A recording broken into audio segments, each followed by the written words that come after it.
Welcome to Adoratrix. This channel is a sacred space for mystics, Marian devotees, and seekers of divine gnosis. Here you will find full-length audiobooks, light key transmissions, whispered mystical devotions, and ancient light-encoded prayers. From the consecration texts of Mary to Hermetic wisdom to the mysteries of ancient Egypt. These are not just teachings, but activations. This is a chapel for the soul. A library of the lost, a voice crying out from behind the veil, the voice of the hidden teachings.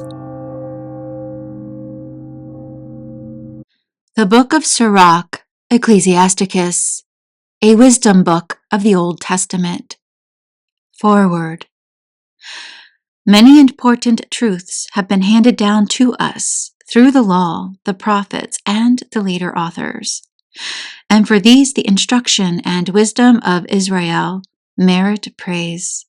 Now, those who are familiar with these truths must not only understand them themselves, but, as lovers of wisdom, be able in speech and in writing to help others less familiar.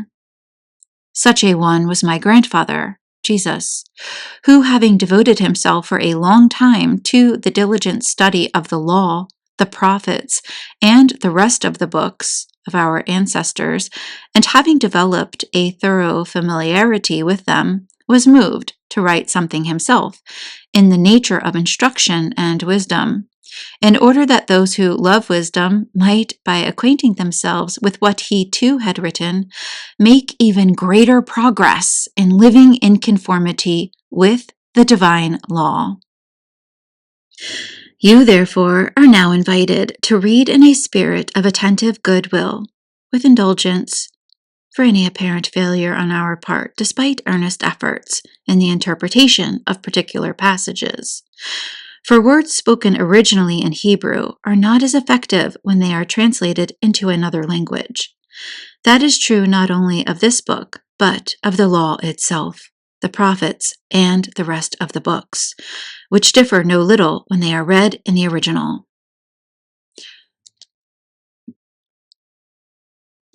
I arrived in Egypt in the 38th year of the reign of King Euergetes, and while there, I had access to no little learning.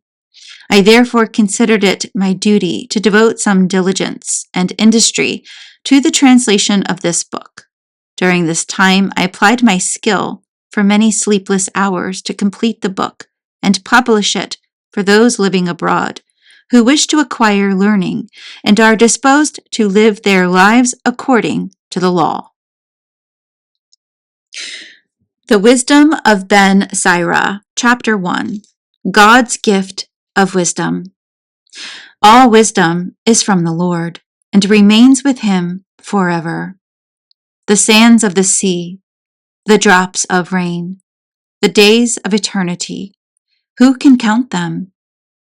Heaven's height, earth's extent, the abyss and wisdom, who can explore them? Before all other things, wisdom was created, and prudent understanding from eternity. The root of wisdom, to whom has it been revealed? Her subtleties, who knows them? There is but one, wise and truly awesome, seated upon his throne, the Lord. It is he who created her, saw her, and measured her, poured her forth upon all his works, upon every living thing, according to his bounty, lavished her upon those who love him. Fear of the Lord is wisdom. The fear of the Lord is glory and exaltation, gladness and a festive crown. The fear of the Lord rejoices the heart, giving gladness, joy, and long life. Those who fear the Lord will be happy at the end. Even on the day of death, they will be blessed. The beginning of wisdom is to fear the Lord. She is created with the faithful in the womb. With the godly she was created from of old, and with their descendants she will keep faith. The fullness of wisdom is to fear the Lord.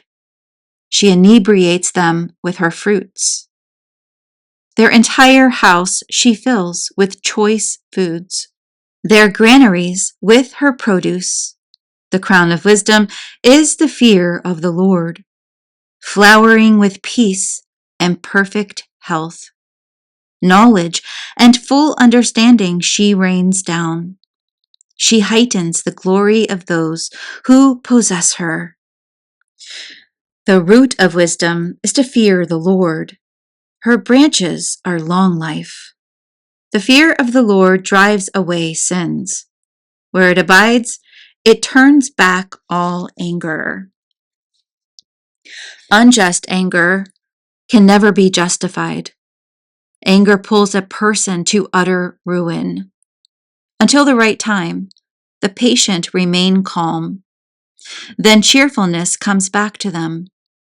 Until the right time, they hold back their words. Then the lips of many will tell of their good sense.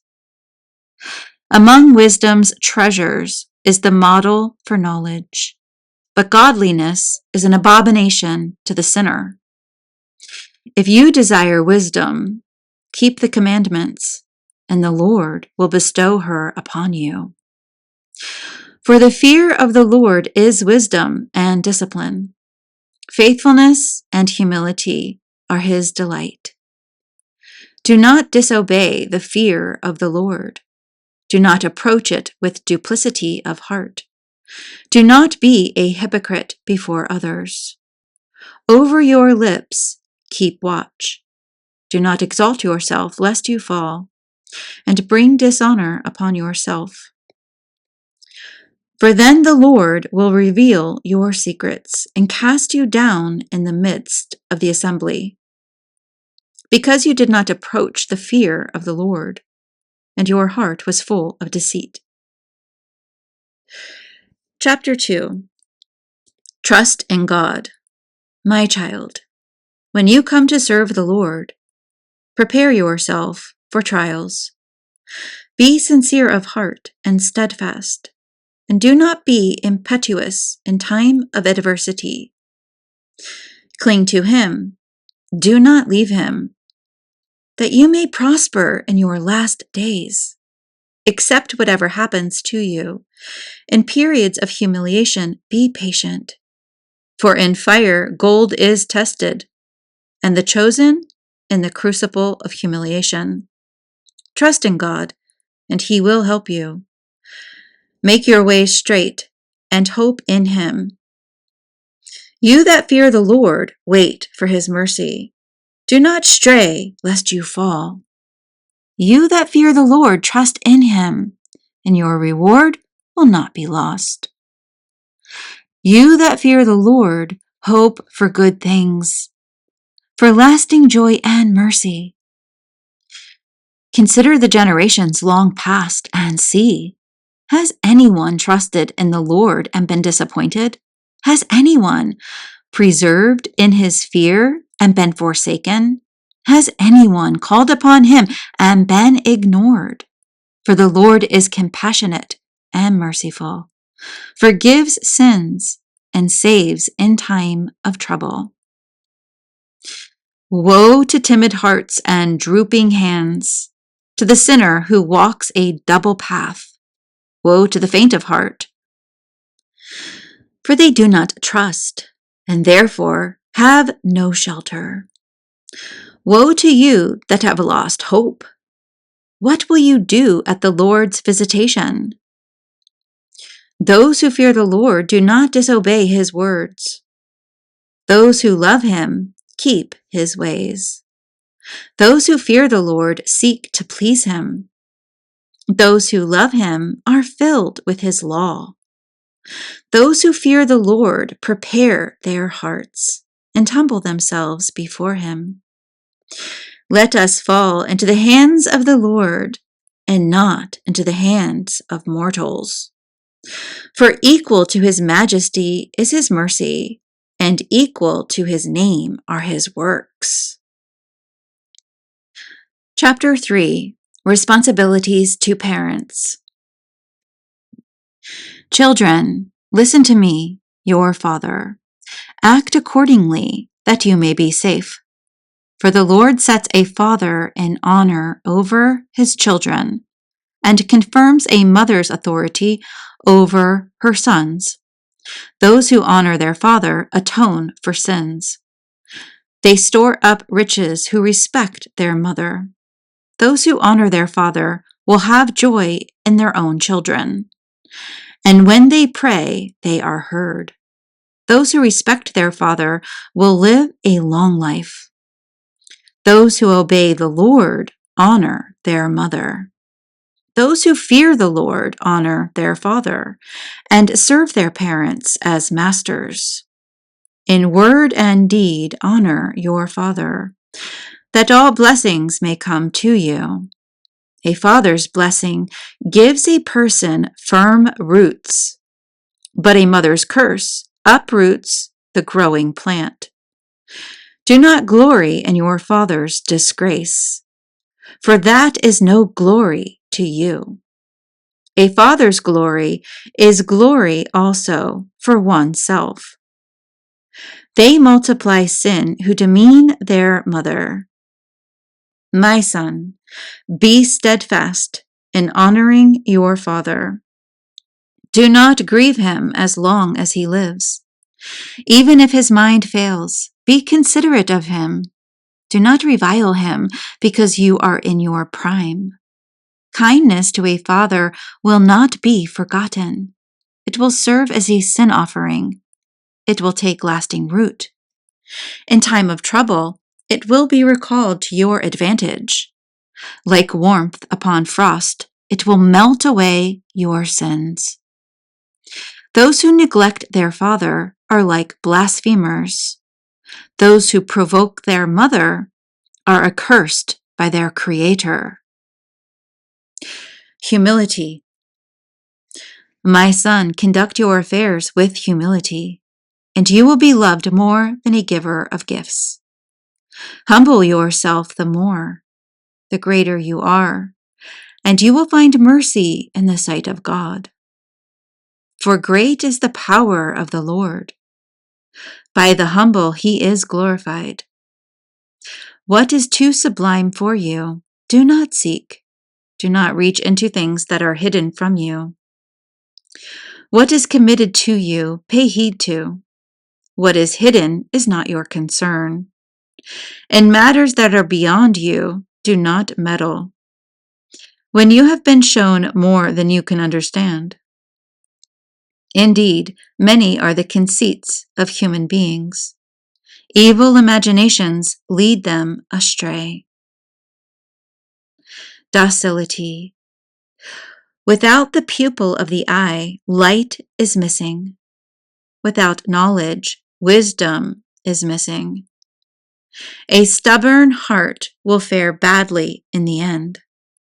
Those who love danger will perish in it.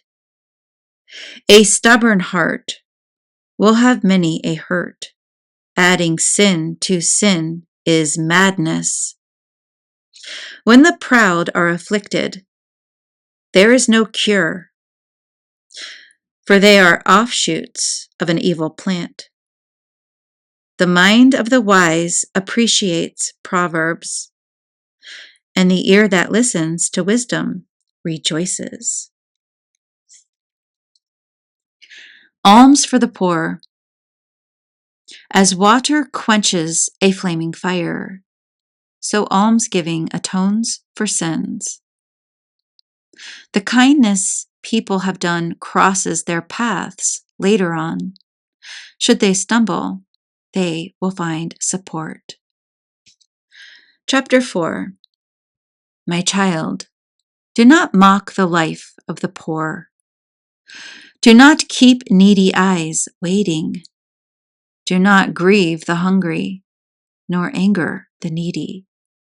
Do not aggravate a heart already angry, nor delay giving to the needy.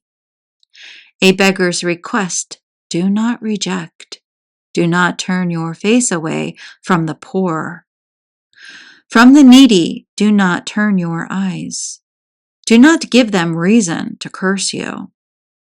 If in their pain they cry out bitterly, their rock will hear the sound of their cry. Social conduct. Endear yourselves to the assembly. Before the city's ruler, bow your head.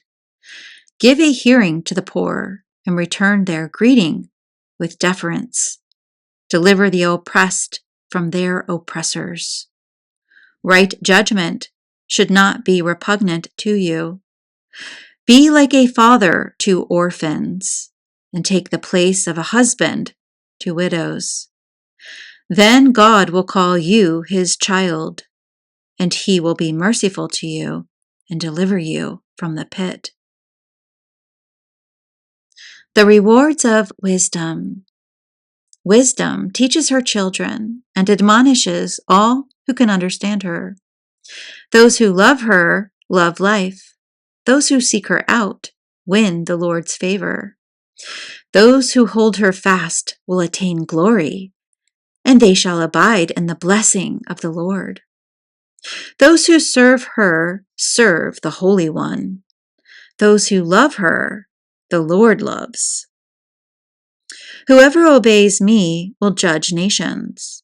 Whoever listens to me will dwell in my inmost chambers. If they remain faithful, they will possess me. Their descendants, too, will inherit me. I will walk with them in disguise, and at first I will test them with trials. Fear and dread I will bring upon them, and I will discipline them with my constraints. When their hearts are fully with me, then I will set them again on the straight path and reveal my secrets to them. But if they turn away from me, I will abandon them and deliver them over to robbers. Sincerity and justice. My son, watch for the right time. Fear what is evil. Do not bring shame upon yourself. There is a shame heavy with guilt, and a shame that brings glory and respect. Show no favoritism to your own discredit. Let no one intimidate you to your own downfall. Do not refrain from speaking at the proper time, and do not hide your wisdom. For wisdom becomes known through speech, and knowledge through the tongue's response.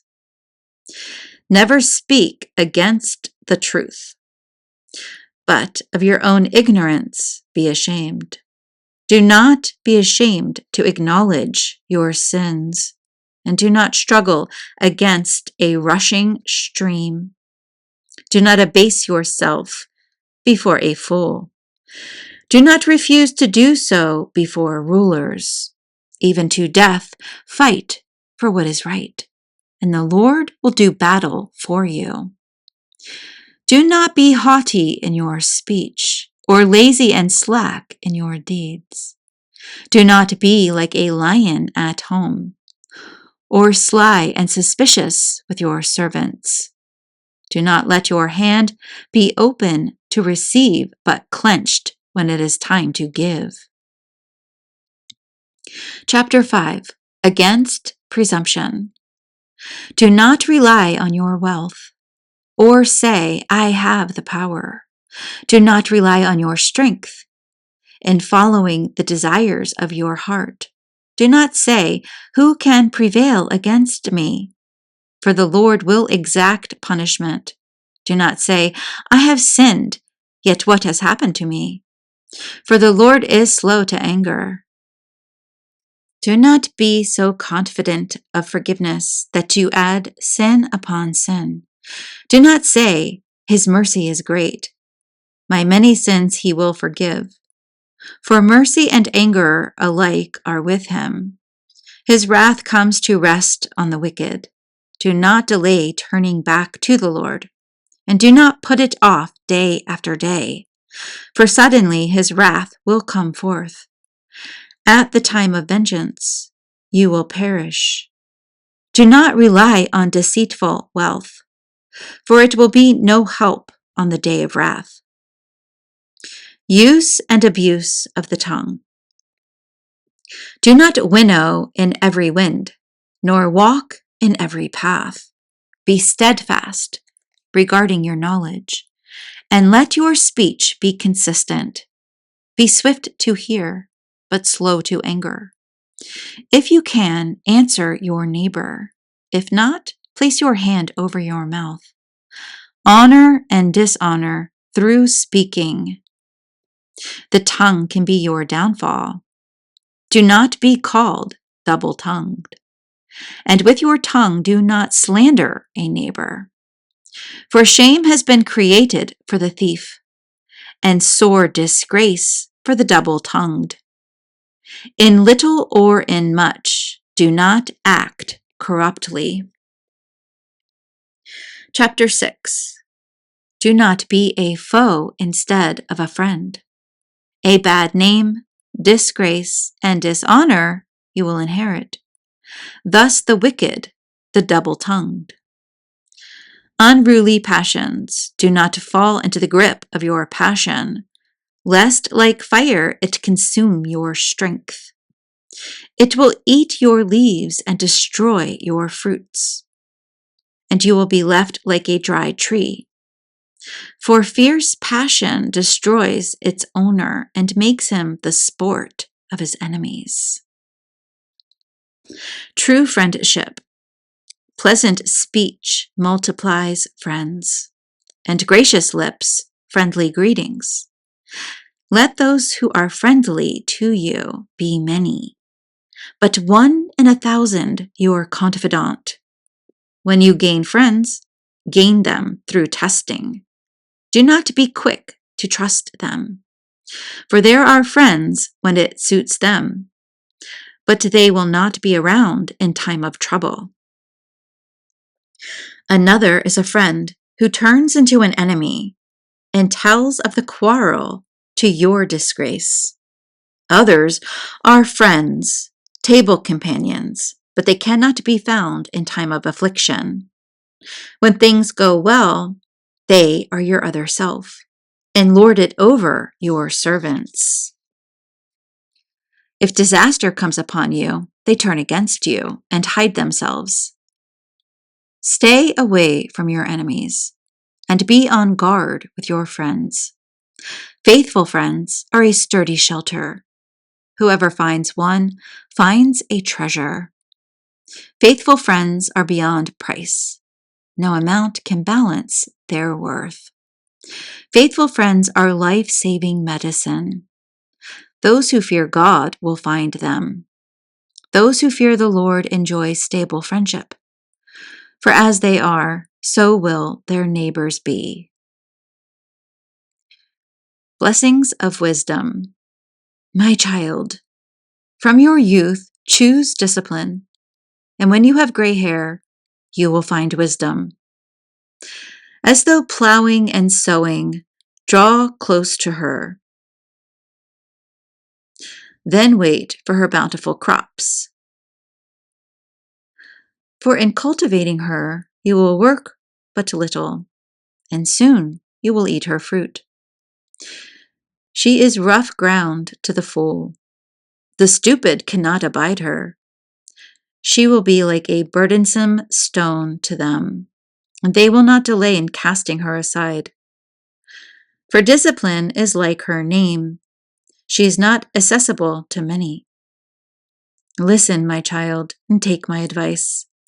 Do not refuse my counsel. Put your feet in her fetters, and your neck under her yoke. Bend your shoulders and carry her, and do not be irked at her bonds. With all your soul, draw close to her, and with all your strength, keep her ways. Inquire and search. Seek and find.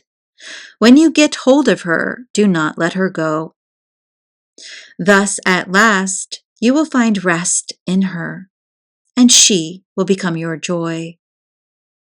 Her fetters will be a place of strength, her snare a robe of spun gold. Her yoke will be a gold ornament, her bonds a purple cord.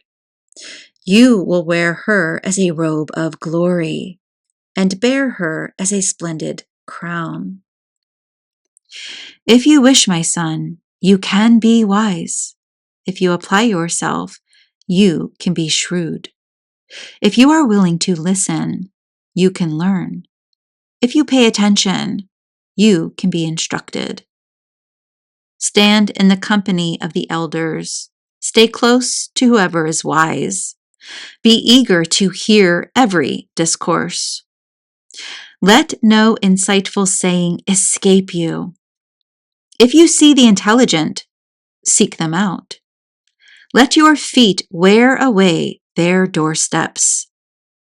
Reflect on the law of the Most High, and let his commandments be your constant study.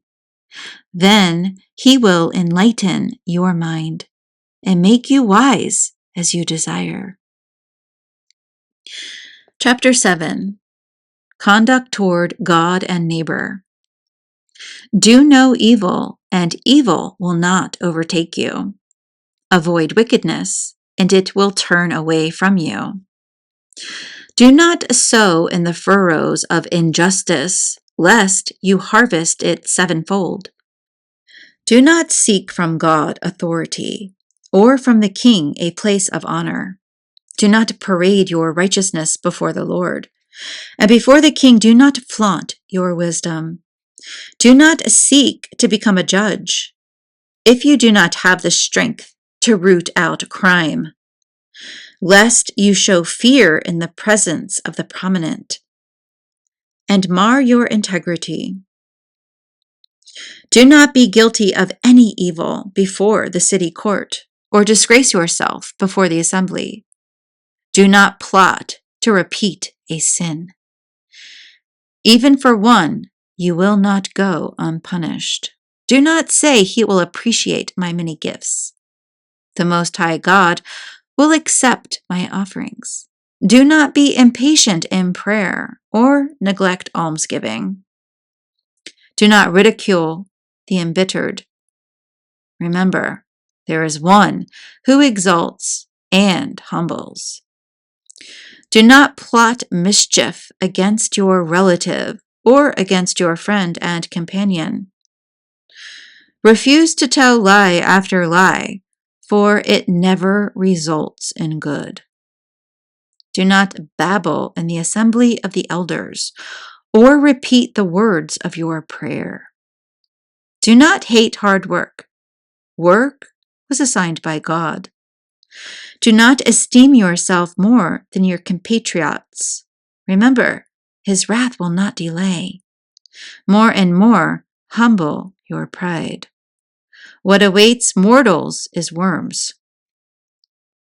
Duties of family life, religion, and charity. Do not barter a friend for money, or a true brother for the gold of Ophir. Do not reject a sensible wife. A gracious wife is more precious than pearls. Do not mistreat a servant who works faithfully, or laborers who devote themselves to their task. Love wise servants as yourself. Do not refuse them freedom. Do you have livestock? Look after them. If they are dependable, keep them.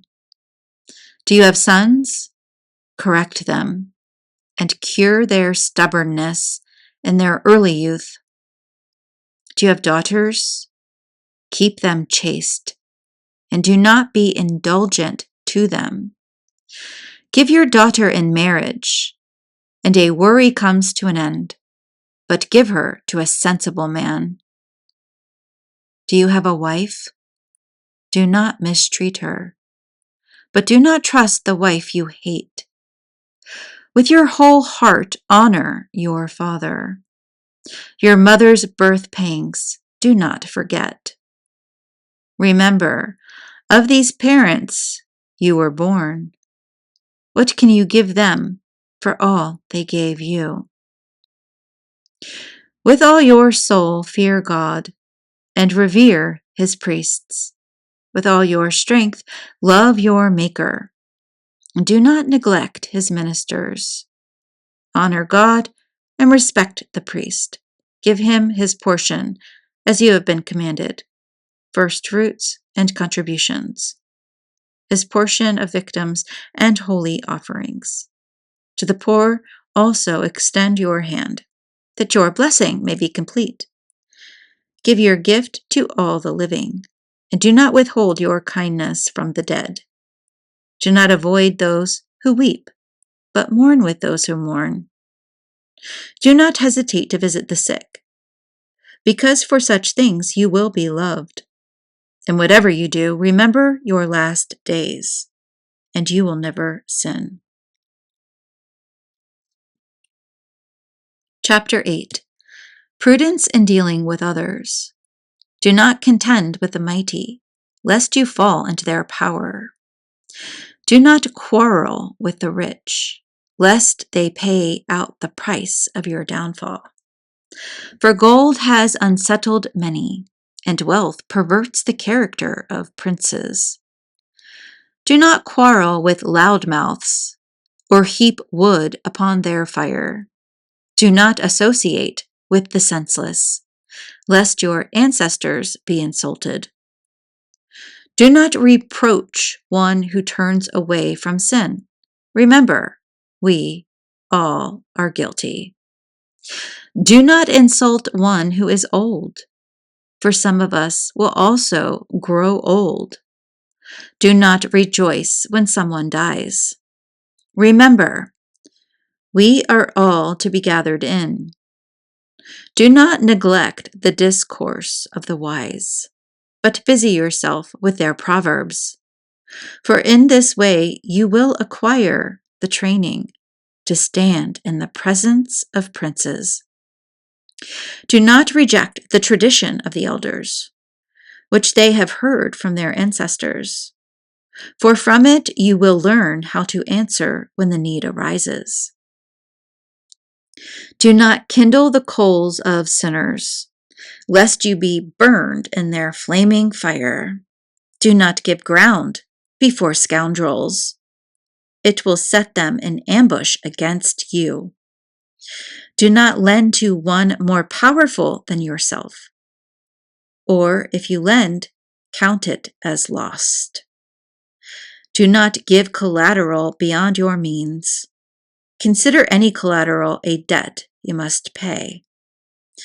Do not go to court against a judge, for the case will be settled in his favor.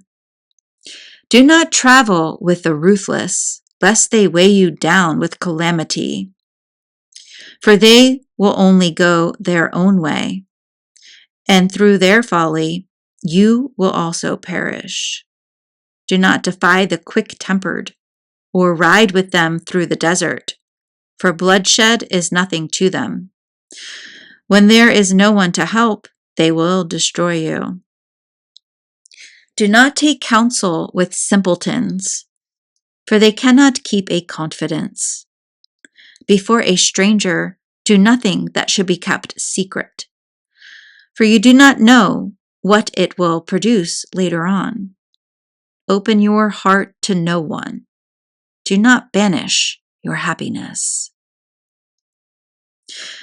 Chapter 9. Advice concerning women.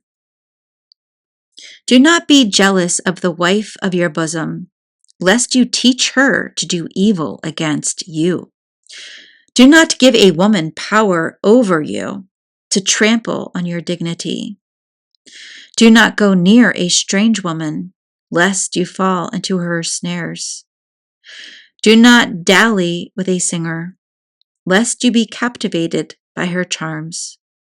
Do not entertain any thoughts about a virgin, lest you be enmeshed in damages for her. Do not give yourself to a prostitute, lest you lose your inheritance. Do not look around the streets of the city, or wander through its squares. Avert your eyes from a shapely woman, Do not gaze upon beauty that is not yours.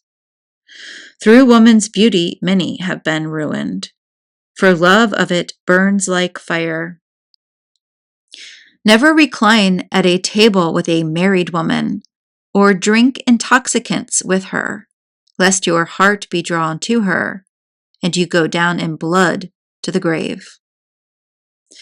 Choice of friends. Do not abandon old friends. New ones cannot equal them. A new friend is like new wine. When it has aged, you drink it with pleasure. Do not envy the wicked, for you do not know when their day will come. Do not delight in the pleasures of the ungodly. Remember, they will not die unpunished. Keep away from those who have power to kill, and you will not be filled with the dread of death. But if you come near them, do not offend them, lest they take away your life. Know that you are stepping among snares and walking over a net. As best you can, answer your neighbor and associate with the wise. With the learned, exchange ideas, and let all your conversation be about the law of the Most High. Take the righteous for your table companions, and let your glory be in the fear of God. Concerning rulers, work by skilled hands will earn praise, but the people's leader is proved wise by his words. Loud mouths are feared in their city, and whoever is reckless in speech is hated. Chapter 10. A wise magistrate gives stability to his people, and government by the intelligent is well ordered. As the people's judge, so the officials. As the head of a city, so the inhabitants. A reckless king destroys his people, but a city grows through the intelligence of its princes. Sovereignty over the earth is in the hand of God, who appoints the right person for the right time. Sovereignty over everyone is in the hand of God, who imparts his majesty to the ruler. The sin of pride. No matter what the wrong, never harm your neighbor, or go the way of arrogance. Odious to the Lord and to mortals is pride, and for both oppression is a crime. Sovereignty is transferred from one people to another because of the lawlessness of the proud. Why are dust and ashes proud? Even during life, the body decays. A slight illness, the doctor jests. A king today, tomorrow he is dead. When a people die, they inherit corruption and worms, gnats and maggots. The beginning of pride is stubbornness and withdrawing the heart from one's maker. For sin is a reservoir of insolence, a source which runs over with vice. Because of it, God sends unheard of afflictions and strikes people with utter ruin. God overturns the thrones of the proud and enthrones the lowly in their place. God plucks up the roots of the proud and plants the lowly in their place. The Lord lays waste the lands of the nations and destroys them to the very foundations of the earth. He removes them from the earth, destroying them, erasing their memory from the world. Insolence does not befit mortals, nor imprudent anger those born of women. True glory. Whose offspring can be honorable? Human offspring. Those who fear the Lord are honorable offspring. Whose offspring can be disgraceful?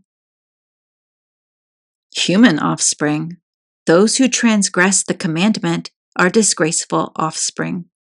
Among relatives, their leader is honored, but whoever fears God is honored among God's people. Resident alien, stranger, foreigner, pauper.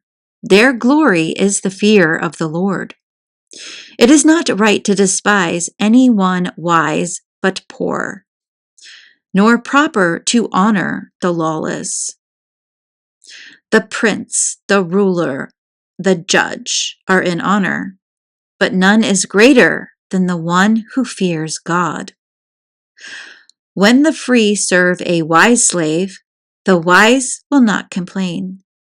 Do not flaunt your wisdom in managing your affairs, or boast in your time of need.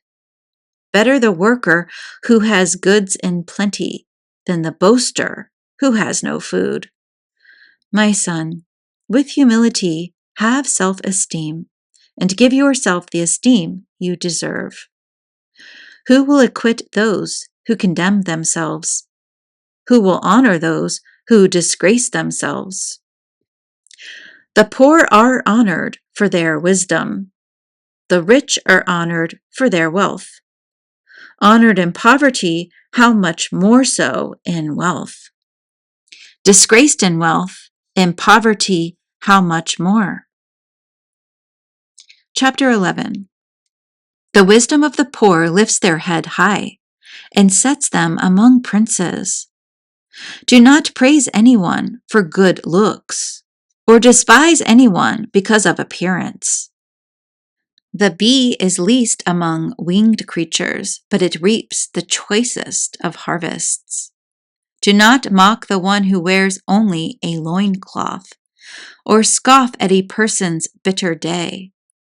For strange are the deeds of the Lord, hidden from mortals his work. Many are the oppressed who rise to the throne. Some that none would consider wear a crown. Many are the exalted who fall into utter disgrace. Many the honored who are given into the power of few. Moderation and patience. Before investigating, do not find fault. Examine first, then criticize. Before listening, do not say a word. Interrupt no one in the midst of speaking. Do not dispute about what is not your concern. In the quarrels of the arrogant, do not take part. My son, why increase your anxiety? Since whoever is greedy for wealth will not be blameless. Even if you chase after it, you will never overtake it, and by fleeing, you will not escape. One may work and struggle and drive and fall short all the same. Others go their way broken down drifters, with little strength and great misery. Yet the eye of the Lord looks favorably upon them, shaking them free of the stinking mire. He lifts up their heads and exalts them to the amazement of the many. Good and evil, life and death, poverty and riches, all are from the Lord. The Lord's gift remains with the devout. His favor brings lasting success. Some become rich through a miser's life, and this is their allotted reward. When they say, I have found rest, now I will go feast on my goods. They do not know how long it will be till they die and leave them to others. My child, stand by your agreement and attend to it. Grow old while doing your work. Do not marvel at the works of a sinner, but trust in the Lord and wait for his light. For it is easy in the eyes of the Lord suddenly, in an instant, to make the poor rich. God's blessing is the lot of the righteous, and in due time their hope bears fruit. Do not say, what do I need? What further benefits can be mine? Do not say, I am self-sufficient. What harm can come to me now? The day of prosperity makes one forget adversity, and the day of adversity makes one forget prosperity. For it is easy for the Lord on the day of death to repay mortals according to their conduct. A time of affliction brings forgetfulness of past delights. At the end of life, one's deeds are revealed. Call none happy before death, for how they end, they are known. Care in choosing friends. Not everyone should be brought into your house, for many are the snares of the crafty. Like a decoy partridge in a cage, so is the heart of the proud, and like a spy, they will pick out the weak spots. For they lie in wait to turn good into evil, and to praiseworthy deeds they attach blame. One spark kindles many coals. A sinner lies in wait for blood. Beware of scoundrels, for they breed only evil, and they may give you a lasting stain. Admit strangers into your home, and they will stir up trouble, and make you a stranger to your own family. Chapter 12. If you do good, know for whom you are doing it, and your kindness will have its effect. Do good to the righteous, and reward will be yours. If not from them, from the Lord. No good comes to those who give comfort to the wicked, nor is it any act of mercy that they do. Give to the good, but refuse the sinner. Refresh the downtrodden, but give nothing to the proud. No arms for combat should you give them, lest they use these against you. Twofold evil will you obtain for every good deed you do for them. For God also hates sinners and takes vengeance on evildoers. In prosperity we cannot know our friends. In adversity an enemy will not remain concealed. When one is successful, even an enemy is friendly.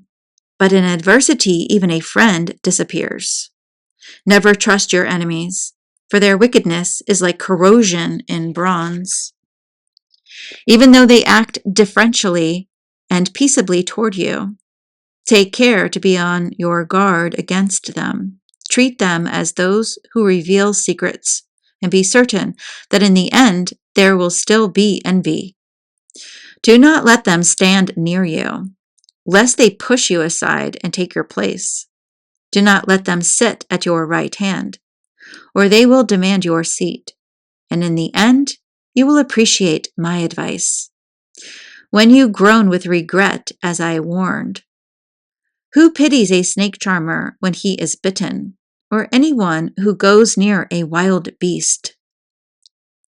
So it is with the companion of the proud, who is involved in their sins. While you stand firm, they make no move, but if you slip, they cannot hold back. With their lips, enemies speak sweetly, but in their heart they scheme to plunge you into the abyss.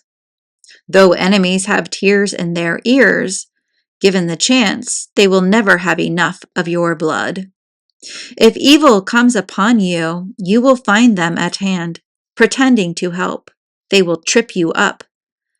Then they will shake their heads and clap their hands and hiss repeatedly and show their true faces. Chapter 13. Caution regarding associates. Touch pitch, and you blacken your hand. Associate with scoundrels, and you learn their ways. Do not lift a weight too heavy for you, or associate with anyone wealthier than you. How can the clay pot go with the metal cauldron?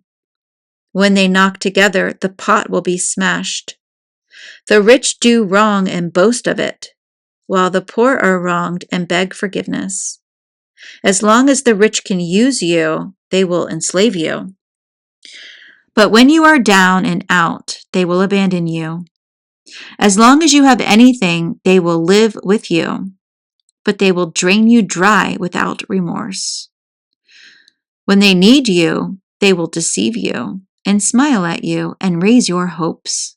They will speak kindly to you and say, "What do you need?" They will embarrass you at their dinner parties and finally laugh at you. Afterwards, when they see you, they will pass you by and shake their heads at you. Be on guard. Do not act too boldly. Do not be like those who lack sense. When the influential draw near, keep your distance. Then they will urge you all the more. Do not draw too close, lest you be rebuffed. But do not keep too far away, lest you be regarded as an enemy. Do not venture to be free with them. Do not trust their many words. For by prolonged talk, they will test you. And though smiling, they will probe you. Mercilessly, they will make you a laughingstock, and will not refrain from injury or chains. Be on your guard, and take care never to accompany lawless people. Every living thing loves its own kind, and we all love someone like ourselves. Every living being keeps close to its own kind, and people associate with their own kind. Is a wolf ever allied with a lamb? So the sinner with the righteous. Can there be peace between the hyena and the dog, or peace between the rich and the poor? Wild donkeys of the desert are lions' prey. Likewise, the poor are feeding grounds for the rich. Humility is an abomination to the proud, and the poor are an abomination to the rich. When the rich stumble, they are supported by friends. When the poor trip, they are pushed down by friends. When the rich speak, they have many supporters. Though what they say is repugnant, it wins approval. When the poor speak, people say, "Come, come, speak up." Though they are talking sense, they get no hearing. When the rich speak, all are silent. Their wisdom people extol to the clouds. When the poor speak, people say, "Who is that?" If they stumble, people knock them down. Wealth is good where there is no sin, but poverty is evil by the standards of the proud. The heart changes one's face, either for good or for evil. The sign of a good heart is a radiant face. Withdrawn and perplexed is the toiling schemer. Chapter 14. Happy those whose mouth causes them no grief, those who are not stung by remorse for sin. Happy are those whose conscience does not reproach them, those who have not lost hope. The use of wealth. Wealth is not appropriate for the mean-spirited. To misers, what use is gold? What they deny themselves, they collect for someone else, and strangers will live sumptuously on their possessions.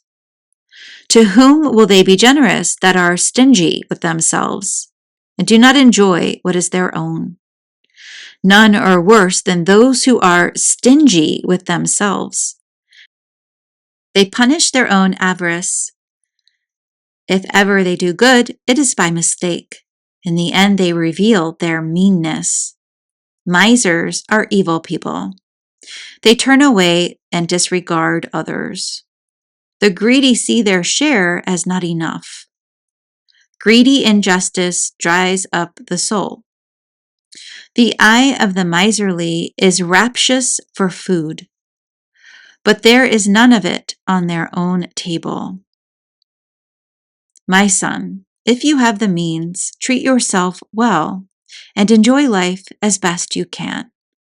Remember that death does not delay, and you have not been told the grave's appointed time.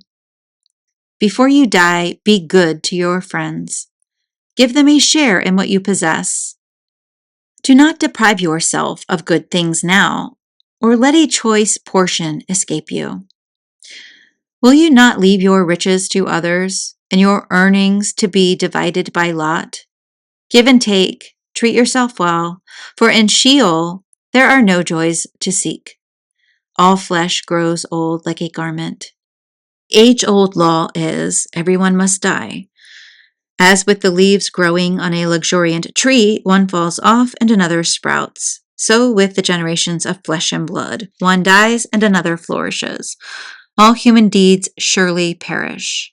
The works they do follow after them.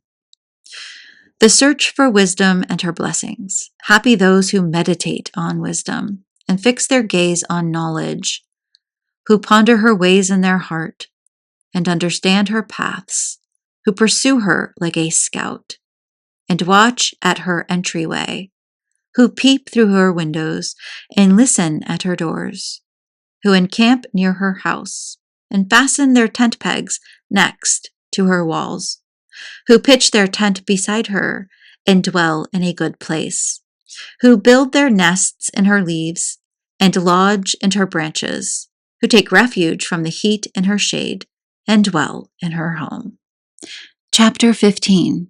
He who fears the Lord will do this. He who is practiced in the law will come to wisdom. Mother-like, she will meet him. Like a young bride, she will embrace him. Nourish him with the bread of understanding, and give him water of learning to drink. He will lean upon her and not fall. He will trust in her and not be put to shame. She will exalt him above his fellows. In the assembly, she will make him eloquent.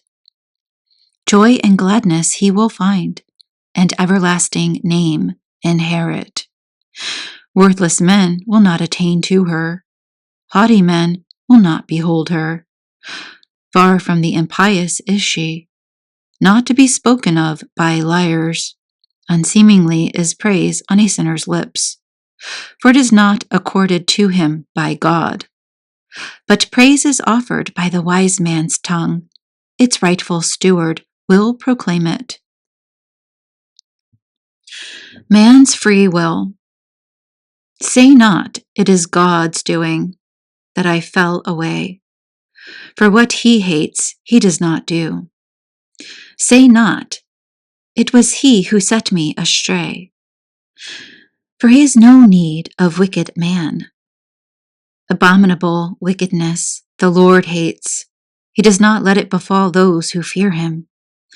When God in the beginning created man, he made him subject to his own free choice. If you choose, you can keep the commandments. It is loyalty to do his will. There are set before you fire and water. To whichever you choose, stretch forth your hand. Before man are life and death. Whichever he chooses shall be given him. Immense in the wisdom of the Lord, he is mighty in power and all-seeing. The eyes of God see all he has made. He understands man's every deed. No man does he command to sin. To none does he give strength for lies. Chapter 16. God's punishment of sinners. Desire not a brood of worthless children, nor rejoice in wicked offspring. Many though they be, exult not in them, if they have not the fear of the Lord. Count not on their length of life. Have no hope in their future. For one can be better than 1,000. Rather die childless than have godless children. Through one wise man can a city be peopled. Through a clan of rebels it becomes desolate. Many such things has my eye seen, even more than has my ear heard. Against a sinful band fire is enkindled. Upon a godless people wrath flames out. He forgave not the leaders of old, who rebelled long ago in their might. He spared not the neighbors of Lot, whom he detested for their pride. Nor did he spare the doomed people, who were uprooted because of their sin. Nor the 600,000 foot soldiers who perished for their impiety of their hearts. And had there been one stiff-necked man, it were a wonder had he gone unpunished. For mercy and anger alike are with him, who remits and forgives, though on the wicked alights his wrath. Great as his mercy is his punishment. He judges men, each according to his deeds. A criminal does not escape with his plunder. A just man's hope God does not leave unfulfilled. Whoever does good has his reward, which each receives according to his deeds. Say not, I am hidden from God. In heaven who remembers me? Among so many people I cannot be known. What am I in the world of spirits? Behold, the heavens, the heaven of heavens, the earth and the abyss tremble at his visitation. The roots of the mountains, the earth's foundations, at his mere glance quiver and quake. Of me, therefore, he will take no thought. With my ways, who will concern himself? If I sin, no eye will see me. If all in secret I am disloyal, who is to know? Who tells him of just deeds? And what could I expect for doing my duty? Such are the thoughts of senseless men, which only the foolish knave will think. Divine wisdom seen in creation.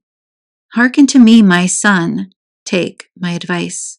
Apply your minds to my words, while I propose measured wisdom and impart accurate knowledge. When at the first God created his works, and as he made them, assigned their tasks, he ordered for all time what they were to do, and their domains from generation to generation. They were not to hunger nor grow weary, nor ever cease from their tasks. Not one should ever crowd its neighbor, nor should they ever disobey his word. The Lord looked upon the earth and filled it with his blessings. Its surface he covered with all manner of life, which must return into it again. Chapter 17. The Lord from the earth created man, and in his own image he made him. Limited days of life he gives him, and makes him return to earth again. He endows man with a strength of his own, and with power over all things else on earth. He puts the fear of him in all flesh, and gives him rule over beasts and birds. He forms men's tongues and eyes and ears, and imparts to them an understanding heart. With wisdom and knowledge he fills them. Good and evil he shows them. He looks with favor upon their hearts, and shows them his glorious works, that they may describe the wonders of his deeds, and praise his holy name. He has set before them knowledge, a law of life as their inheritance. An everlasting covenant he has made with them. His commandments he has revealed to them. His majestic glory their eyes beheld. His glorious voice their ears heard. He says to them, avoid all evil. Each of them he gives precepts about his fellow men. Their ways are ever known to him. They cannot be hidden from his eyes. Over every nation he places a ruler. But the Lord's own portion is Israel. All their actions are clear as the sun to him. His eyes are ever upon their ways. Their wickedness cannot be hidden from him. All of their sins are before the Lord. A man's goodness God cherishes like a signet ring. A man's virtue like the apple of his eye. Later he will rise up and repay them, and requite each of them as they deserve. Appeal for a return to God, but to the penitent he provides a way back. He encourages those who are losing hope. Return to the Lord and give up sin. Pray to him and make your offenses few. Turn again to the Most High and away from sin. Hate intensely what he loathes. Who in the netherworld can glorify the Most High in place of the living who offer their praise? No more can the dead give praise than those who have never lived. They glorify the Lord who are alive and well. How great the mercy of the Lord, his forgiveness of those who return to him. The like cannot be found in men, for not immortal is any son of man. Is anything brighter than the sun? Yet it can be eclipsed. How obscure then the thoughts of flesh and blood. God watches over the hosts of the highest heaven, while all men are dust and ashes. Chapter 18, the Divine Power and Mercy. The Eternal is the judge of all things without exception. The Lord alone is just. Whom has he made equal to describing his works, and who can probe his mighty deeds? Who can measure his majestic power, or exhaust the tale of his mercies? One cannot lessen nor increase nor penetrate the wonders of the Lord. When a man ends, he is only beginning, and when he stops, he is still bewildered. What is man? Of what worth is he? The good, the evil in him, what are these? The sum of a man's days is great, if it reaches 100 years. Like a drop of sea water, like a grain of sand, so are these few years among the days of eternity. That is why the Lord is patient with men and showers upon them his mercy. He sees and understands that their death is grievous, and so he forgives them all the more. Man may be merciful to his fellow man, but the Lord's mercy reaches all flesh, reproving, admonishing, teaching as a shepherd guides his flock. Merciful to those who accept his guidance, who are diligent in his precepts. The necessity of prudence. My son, to your charity add no reproach, nor spoil any gift by harsh words. Like dew that abates a burning wind, so does a word improve a gift. Sometimes the word means more than the gift. Both are offered by a kindly man. Only a fool upbraids before giving. A grudging gift wears out the expectant eyes. Be informed before speaking. Before sickness, prepare the cure. Before you are judged, seek merit for yourself. And at the time of visitation, you will have a ransom. Before you have fallen, humble yourself. When you have sinned, show repentance. Delay not to forsake sins. Neglect it not till you are in distress. Let nothing prevent the prompt payment of your vows. Wait not to fulfill them when you are dying. Before making a vow, have the means to fulfill it. Be not like one who tries the Lord. Think of wrath and the day of death, the time of vengeance when he will hide his face. Remember the time of hunger in the days of plenty, poverty and want in the days of wealth. Between morning and evening the weather changes. Before the Lord all things are fleeting. A wise man is circumspect in all things.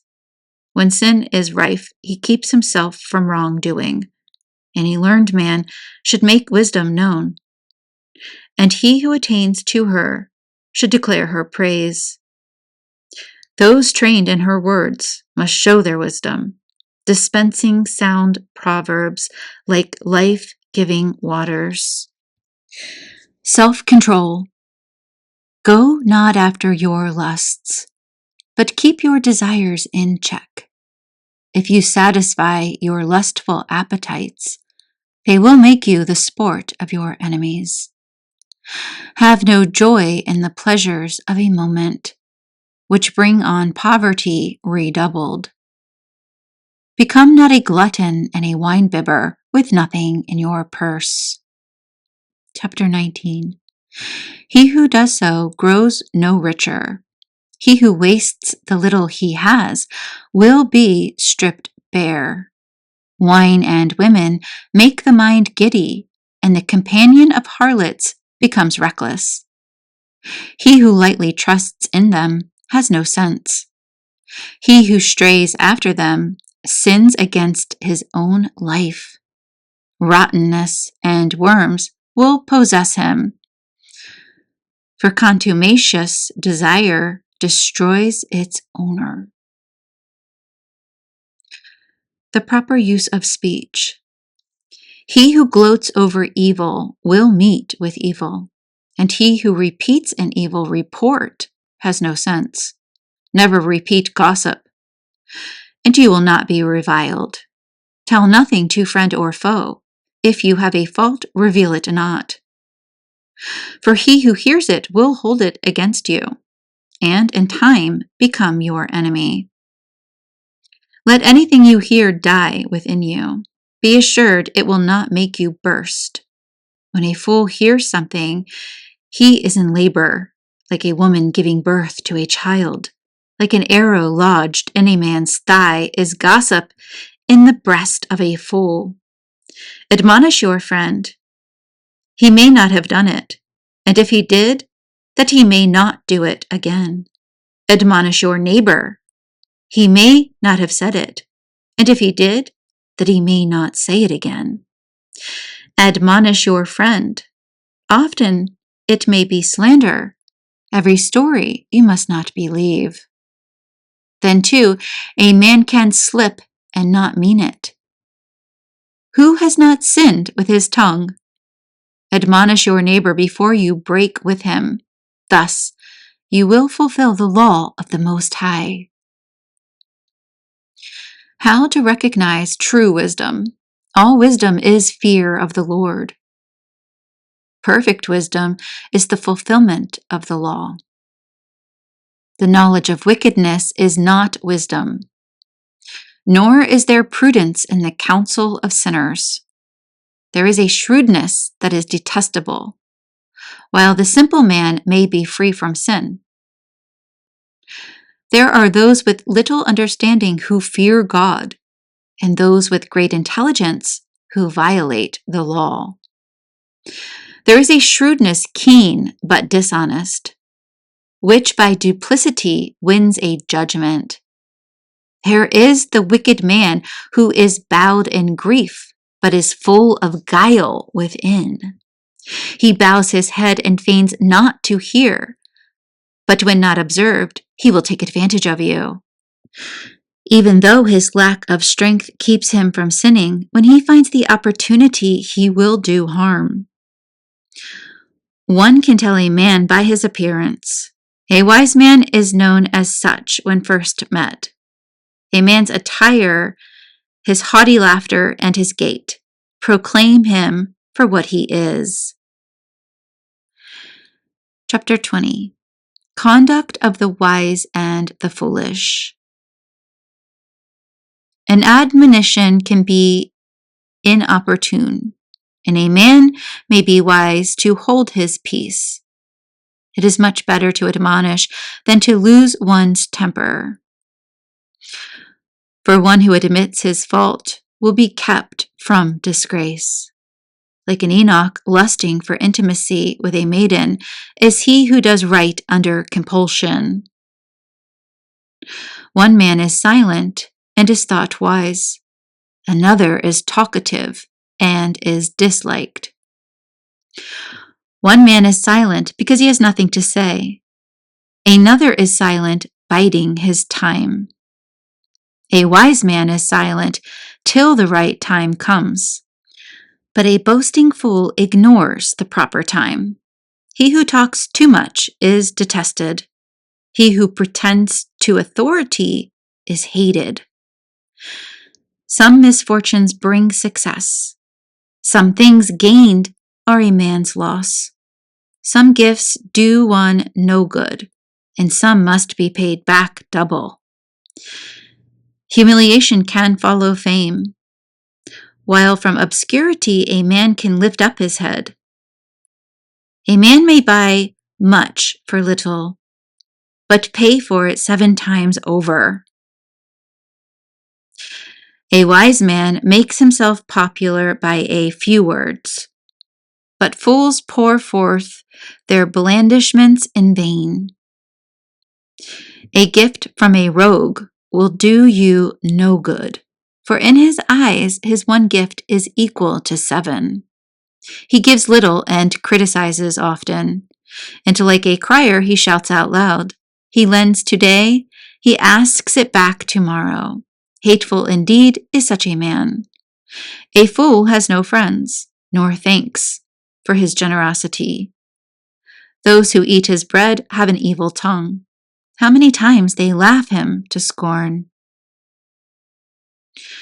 A fall to the ground is less sudden than a slip of the tongue. That is why the downfall of the wicked comes so quickly. Insipid food is the untimely tale. The unruly are always ready to offer it. A proverb when spoken by a fool is unwelcomed, for he does not utter it at the proper time. A man through want may be unable to sin, yet in this tranquility he cannot rest. One may lose his life through shame and perish through a fool's intimidation. A man makes a promise to a friend out of shame, and has him for an enemy needlessly. A lie is a foul blot in a man, yet it is constantly on the lips of the unruly. Better a thief than an inveterate liar, yet both will suffer disgrace. A liar's way leads to dishonor. His shame remains ever with him. A wise man advances himself by his words. A prudent man pleases the great. He who works his land has abundant crops. He who pleases the great is pardoned his faults. Favors and gifts blind the eyes. Like a muzzle over the mouth, they silence reproof. Hidden wisdom and unseen treasure. Of what value is either? Better the man who hides his folly than the one who hides his wisdom. Chapter 21. Sin must be avoided. My son, if you have sinned, do so no more, and for your past sins, pray to be forgiven. Flee from sin as from a serpent that will bite you if you go near it. Its teeth are lion's teeth, destroying the souls of men. Every offense is a two-edged sword. When it cuts, there can be no healing. Violence and arrogance wipe out wealth. So too a proud man's home is destroyed. Prayer from a poor man's lips is heard at once, and justice is quickly granted him. He who hates correction walks the sinner's path, but he who fears the Lord repents in his heart. Widely known is the boastful speaker, but the wise man knows his own faults. He who builds his house with another's money is collecting stones for his funeral mound. A band of criminals is like a bundle of tow. They will end in a flaming fire. The path of sinners is smooth stones that end in the depths of the nether world. The wise and the foolish differ. He who keeps the law controls his impulses. He who is perfect in fear of the Lord has wisdom. He can never be taught who is not shrewd. But one form of shrewdness is thoroughly bitter. A wise man's knowledge wells up in a flood, and his counsel like a living spring. A fool's mind is like a broken jar. No knowledge at all can it hold. When an intelligent man hears words of wisdom, he approves them and adds to them. The wanton hears them with scorn and casts them behind his back. A fool's chatter is like a load on a journey, but there is charm to be found upon the lips of the wise. The views of a prudent man are sought in an assembly, and his words are considered with care. Like a house in ruins is wisdom to a fool. The stupid man knows it only as inscrutable words. Like fetters on the legs is learning to a fool, like a manacle on his right hand. A fool raises his voice in laughter, but a prudent man at the most smiles gently. Like a chain of gold is learning to a wise man, like a bracelet on his right arm. The fool steps boldly into a house, while the well-bred man remains outside. A boor peeps through the doorway of a house, but a cultured man keeps his glance cast down. It is rude for one to listen at a door. A cultured man would be overwhelmed by the disgrace of it. The lips of the impious talk of what is not their concern, but the words of the prudent are carefully weighed. Fools' thoughts are in their mouths. Wise men's words are in their hearts. When a godless man curses his adversary, he really curses himself. A slanderer besmirches himself and is hated by his neighbors. Chapter 22, on laziness and foolishness. The sluggard is like a stone in the mud. Everyone hisses at his disgrace. The sluggard is like a lump of dung. Whoever touches him wipes his hands. An unruly child is a disgrace to its father. If it be a daughter, she brings him to poverty. A thoughtful daughter becomes a treasure to her husband. A shameless one is her father's grief. A hussy shames her father and her husband. By both she is despised. Like a song in time of mourning is inopportune talk. But lashes and discipline are all at times of wisdom. Teaching a fool is like gluing a broken pot, or like disturbing a man in the depths of sleep. He talks with the slumberer who talks with a fool. For when it is over, he will say, "What was that?" Weep over the dead man, for his light has gone out. Weep over the fool, for sense has left him. Weep but little over the dead man, for he is at rest. But worse than death is the life of a fool. 7 days of mourning for the dead, but for the wicked fool a whole lifetime. Speak but seldom with the stupid man. Be not the companion of a brute. Beware of him, lest you have trouble and be spattered when he shakes himself. Turn away from him, and you will find rest, and not be wearied by his lack of sense. What is heavier than lead? And what is its name but fool? Sand and salt and an iron mass are easier to bear than a stupid man.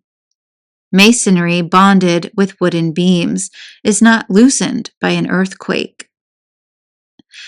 Neither is a resolve constructed with careful deliberation, shaken in a moment of fear.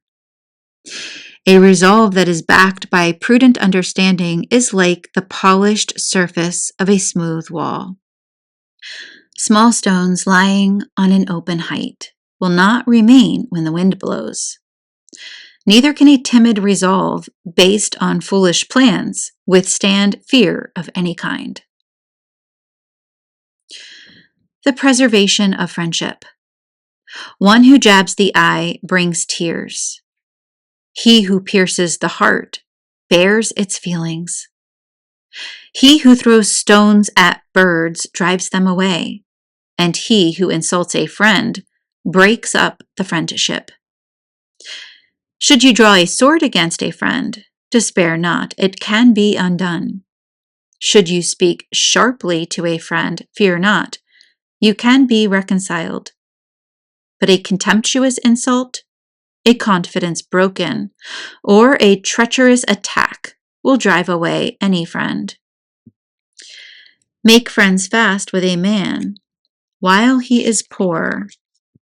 Thus you will enjoy his prosperity with him. In time of trouble, remain true to him, so as to share in his inheritance when it comes. Before flames burst forth an oven smokes, so does abuse come before bloodshed. From a friend in need of support, no one need hide in shame. But from him who brings harm to his friend, all will stand aloof who hear of it. Prayer.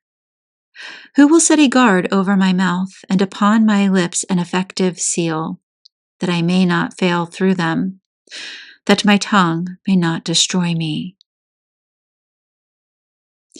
Chapter 23. Lord, Father, and Master of my life, permit me not to fall by them. Who will apply the lash to my thoughts, to my mind the rod of discipline, that my failings may not be spared, nor the sins of my heart overlooked, lest my failings increase and my sins be multiplied, lest I succumb to my foes and my enemy rejoice over me? Lord, Father, and God of my life, abandon me not into their control. A brazen look allow me not. Ward off passion from my heart. Let not the lustful cravings of the flesh master me. Surrender me not to shameless desires. The proper use of the tongue. Give heed, my children, to the instruction that I pronounce, for he who keeps it will not be enslaved. Through his lips is the sinner ensnared. The railer and the arrogant man fall thereby.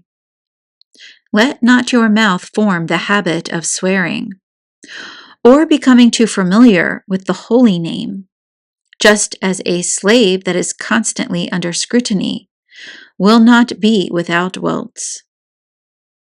So one who swears continually by the holy name will not remain free from sin. A man who often swears heaps up obligations.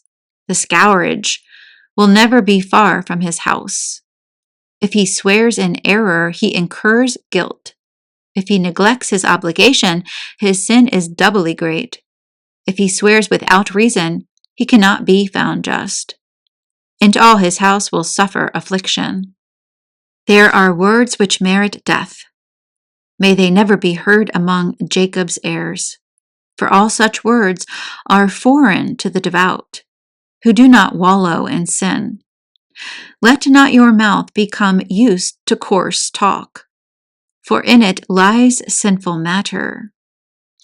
Keep your father and mother in mind when you sit among the mighty, lest in their presence you commit a blunder and disgrace your upbringing, by wishing you had never been born or cursing the day of your birth.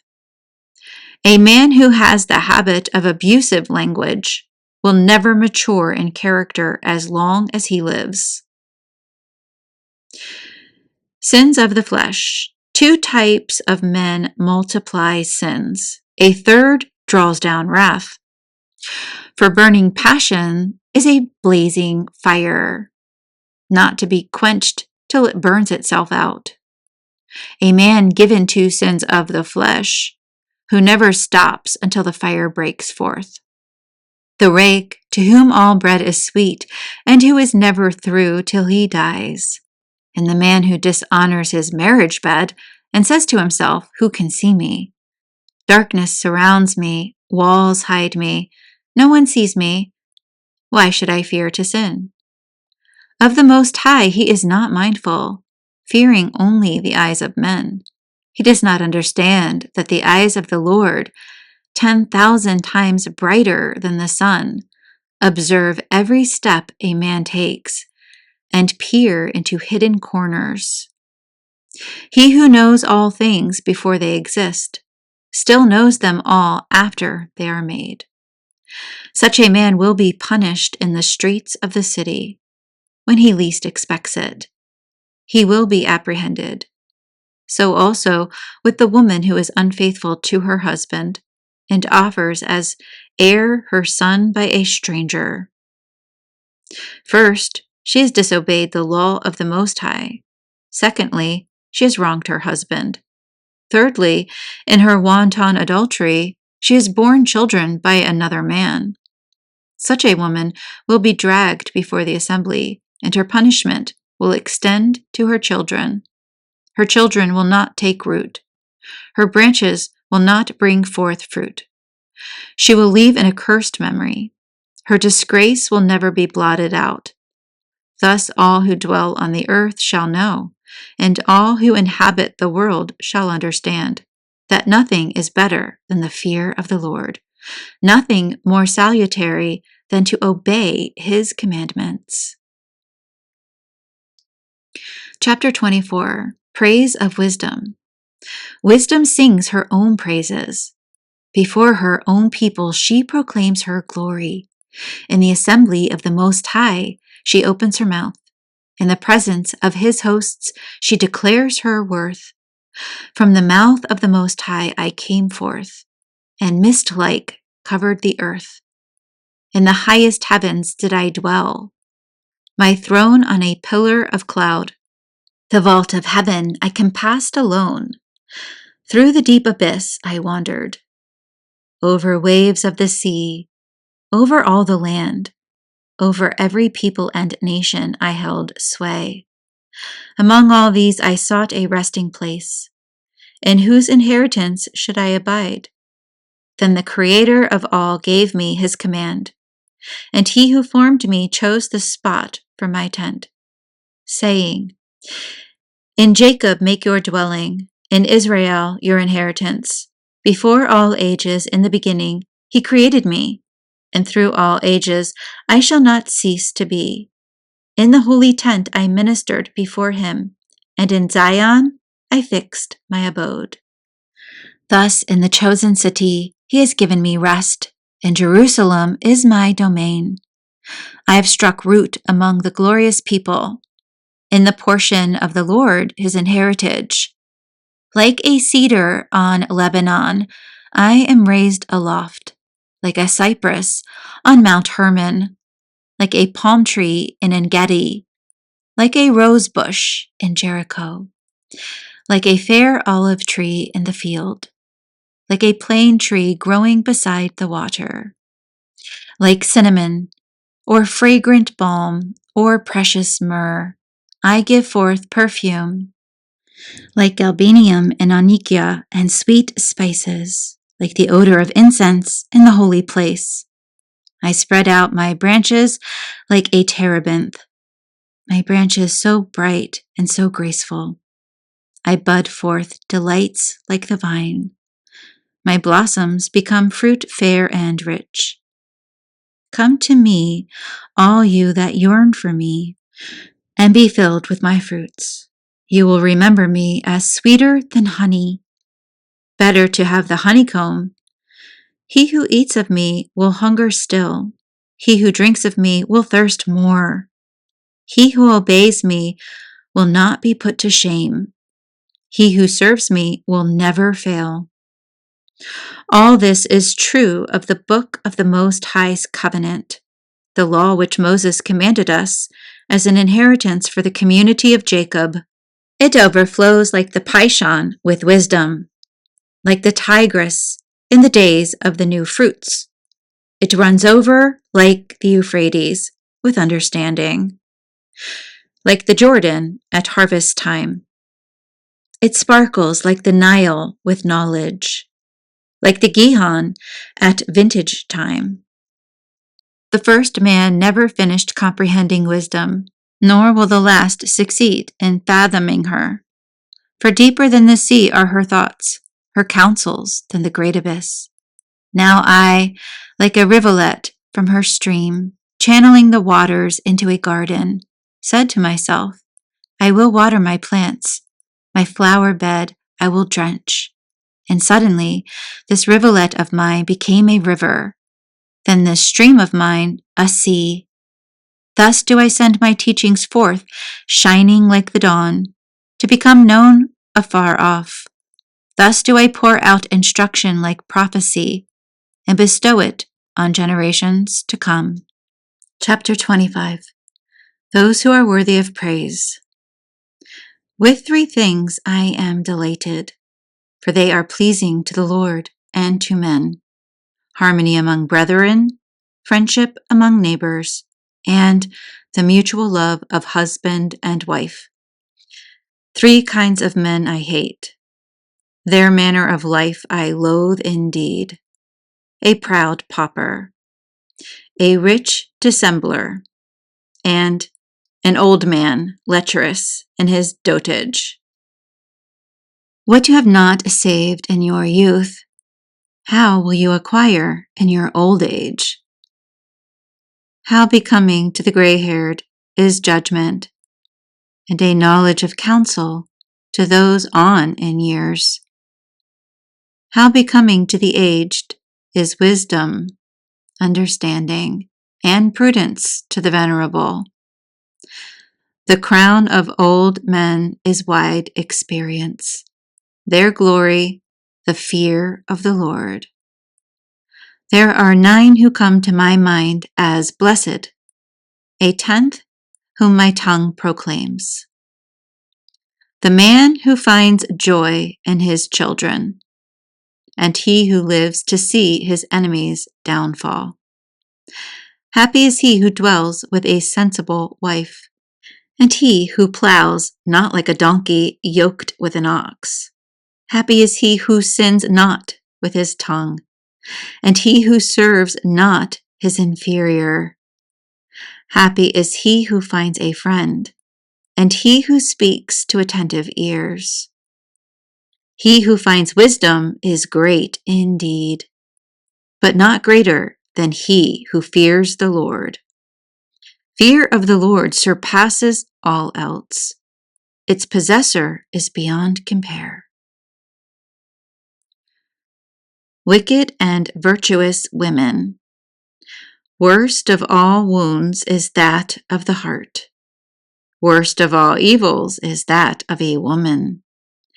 Worst of all sufferings is that from one's foe. Worst of all vengeance is that of one's enemies. No poison worse than that of a serpent, no venom greater than that of a woman. With a dragon or a lion I would rather dwell than live with an evil woman. Wickedness changes a woman's looks and makes her look sullen as a female bear. When her husband sits among his neighbors, a bitter sigh escapes him unawares. There is scarce any evil like that in a woman. May she fall to the lot of the sinner. Like a sandy hill to aged feet, is a railing wife to a quiet man. Stumble not through woman's beauty, nor be greedy for her wealth. The man is a slave in disgrace and shame when a wife supports her husband. Depressed mind, saddened face, broken heart, this from an evil wife. Feeble hands and quaking knees from a wife who brings no happiness to her husband. In woman was sin's beginning, and because of her we all die. Allow water no outlet, and be not indulgent to an erring wife. If she walks not by your side, cut her away from you. Chapter 26. Happy the husband of a good wife. Twice lengthened are his days. A worthy wife brings joy to her husband. Peaceful and full is his life. A good wife is a generous gift bestowed upon him who fears the Lord. Be he rich or poor, his heart is content, and a smile is ever on his face. There are three things at which my heart quakes, a fourth, before which I quail. Though false charges in public, trial before all the people, and lying testimony are harder to bear than death. A jealous wife is heartache and mourning, and a scourging tongue like the other three. A bad wife is a chafing yoke. He who marries her seizes a scorpion. A drunken wife arouses great anger, for she does not hide her shame. By her eyelids and her haughty stare, an unchaste wife can be recognized. Keep a strict watch over an unruly wife, lest, finding an opportunity, she make use of it. Follow close if her eyes are bold, and be not surprised if she betrays you. As a thirsty traveler with eager mouth drinks from any water that he finds, so she settles down before every tent peg and opens her quiver for every arrow. A gracious wife delights her husband. Her thoughtfulness puts flesh on his bones. A gift from the Lord is her governed speech, and her firm virtue is of surpassing worth. Choicest of blessings is a modest wife, priceless her chaste person. Like the sun rising in the Lord's heavens, the beauty of a virtuous wife is the radiance of her home. Like the light which shines above the holy lampstand are her beauty of face and graceful figure. Golden columns on silver bases are her shapely limbs and steady feet. Dangers to integrity and friendship. These two bring grief to my heart, and the third arouses my horror. A wealthy man reduced to want, illustrious men held in contempt, and the man who passes from justice to sin, for whom the Lord makes ready the sword. A merchant can hardly remain upright, nor a shopkeeper free from sin. Chapter 27. For the sake of profit, many sin, and the struggle for wealth blinds the eyes. Like a peg driven between fitted stones, between buying and selling, sin is wedged in. Unless you earnestly hold fast to the fear of the Lord, suddenly your house will be thrown down. When a sieve is shaken, the husks appear. So do a man's faults when he speaks. As the test of what the potter molds is in the furnace, so in his conversation is the test of a man. The fruit of a tree shows the care it has had. So too does a man's speech disclose the bent of his mind. Praise no man before he speaks, for it is then that men are tested. If you strive after justice, you will attain it, and put it on like a splendid robe. Birds nest with their own kind, and fidelity comes to those who live by it. As a lion crouches in wait for prey, so do sins for evildoers. Ever wise are the discourses of the devout, but the godless man, like the moon, is inconstant. Limit the time you spend among fools, but frequent the company of thoughtful men. The conversation of the wicked is offensive. Their laughter is wanton guilt. Their oath-filled talk makes the hair stand on end. Their brawls make one stop one's ears. Wrangling among the haughty ends in bloodshed. Their cursing is painful to hear. He who betrays a secret cannot be trusted. He will never find an intimate friend. Cherish your friend. Keep faith with him. But if you betray his confidence, follow him not. For as an enemy might kill a man, you have killed your neighbor's friendship. Like a bird released from the hand, you have let your friend go and cannot recapture him. Follow him not, for he is far away. He has fled like a gazelle from the trap. A wound can be bound up, and an insult forgiven, but he who betrays secrets does hopeless damage. Malice, anger, and vengeance. He who has shifty eyes plots mischief, and no one can ward him off. In your presence, he uses honey-eyed talk and admires your every word, but later he changes his tone and twists your words to your ruin. There is nothing that I hate so much, and the Lord hates him as well.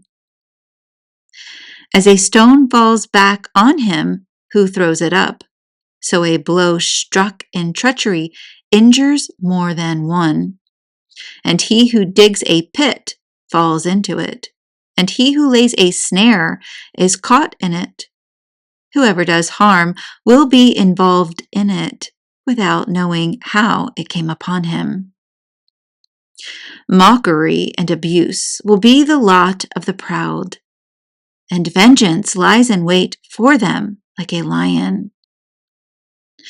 The trap seizes those who rejoice in pitfalls, and pain will consume them before they die. Wrath and anger are hateful things, yet the sinner hugs them tight. Chapter 28. The vengeful will suffer the Lord's vengeance, for he remembers their sins in detail. Forgive your neighbor's injustice. Then when you pray, your own sins will be forgiven. Should a man nourish anger against his fellows and expect healing from the Lord? Should a man refuse mercy to his fellows, yet seek pardon for his own sins? If he who is but flesh cherishes wrath, who will forgive his sins? Remember your last days. Set enmity aside. Remember death and decay, and cease from sin. Think of the commandments. Hate not your neighbor, of the Most High's covenant, and overlook faults. Avoid strife, and your sins will be fewer. For a quarrelsome man kindles disputes, commits the sin of disrupting friendship, and sows discord among those at peace. The more wood, the greater the fire. The more underlying it, the fiercer the fight. The greater a man's strength, the sterner his anger. The greater his power, the greater his wrath. Pitch and resin make fires flap up, and inconsistent quarrels provoke bloodshed. The evil tongue. If you blow upon a spark, it quickens into flame. If you spit on it, it dies out. Yet both you do with your mouth. Cursed be gossips and the double-tongued, for they destroy the peace of many. A meddlesome tongue subverts many, and makes them refugees among the peoples. It destroys walled cities and overthrows powerful dynasties. A meddlesome tongue can drive virtuous women from their homes and rob them of the fruit of their toil. Whoever heeds it has no rest, nor can he dwell in peace. A blow from a whip raises a welt, but a blow from the tongue smashes bones. Many have fallen by the edge of the sword, but not as many as by the tongue. Happy he who is sheltered from it and has not endured its wrath. Who has not borne its yoke, nor been fettered with its chains? For its yoke is a yoke of iron, and its chains are chains of bronze. Dire is the death it inflicts, besides which even the netherworld is a grain. It will not take hold among the just, nor scorch them in its flame. But those who forsake the Lord will fall victims to it, as it burns among them unquenchably. It will hurl itself against them like a lion, like a panther. It will tear them to pieces. As you hedge round your vineyard with thorns, set barred doors over your mouth. As you seal up your silver and gold, so balance and weigh your words. Take care not to slip by your tongue and fall victim to your foe waiting in ambush. Chapter 29. Loans, Alms, and Surety. He does a kindness who lends to his neighbor, and he fulfills the precepts who holds out a helping hand. Lend to your neighbor in his hour of need, and pay back your neighbor when a loan falls due. Keep your promise, be honest with him, and you will always come by what you need. Many a man who asks for a loan adds to the burdens of those who help him. When he borrows, he kisses the lender's hand and speaks with respect of his creditor's wealth. But when payment is due, he disappoints him, and he says he is helpless to meet the claim. If the lender is able to recover barely half, he considers this an achievement. If not, he is cheated of his wealth and acquires an enemy at no extra charge.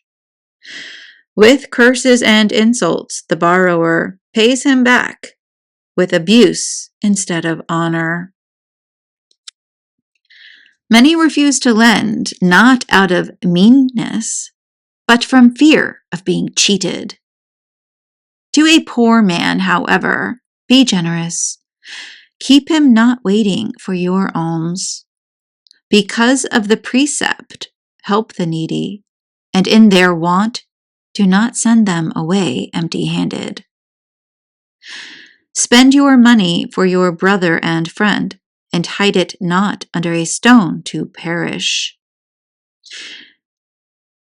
Dispose of your treasure as the Most High commands, for that will profit you more than the gold. Store up almsgiving in your treasure house, and it will save you from every evil. Better than a stout shield and a sturdy spear, it will fight for you against the foe. A good man goes surety for his neighbor, and only the shameless would play him false. Forget not the kindness of your backer, for he offers his very life for you. The wicked turn a pledge on their behalf into misfortune, and the ingrate abandons his protector. Going surety has ruined many prosperous men, and tossed them about like waves of the sea. has exiled men of prominence and sent them wandering through foreign lands. The sinner, through surety, comes to grief, and he who undertakes too much falls into lawsuits.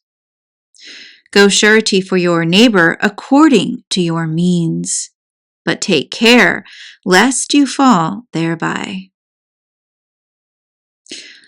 Frugality and its rewards. Life's prime needs are water, bread, and clothing. A house, too, for decent privacy. Better a poor man's fare under the shadow of one's own roof than sumptuous banquets among strangers. Be it little or much, be content with what you have, and pay no heed to him who would disparage your home. A miserable life it is to go from house to house, for as a guest you dare not open your mouth. The visitor has no thanks for filling the cups. Besides, you will hear these bitter words. Come here, stranger, set the table. Give me to eat the food you have. Away, stranger, for one more worthy. For my brother's visit, I need the room. Painful things to a sensitive man are abuse at home and insults from his creditors. Chapter 30. The Training of Children. He who loves his son chastises him often, that he may be his joy when he grows up. He who disciplines his son will benefit from him and boast of him among his intimates. He who educates his son makes his enemy jealous and shows delight in him among his friends. At the father's death, he will seem not dead, since he leaves after him one like himself, whom he looks upon through life with joy, and even in death without regret. The avenger he leaves against his foes, and the one to repay his friends with kindness.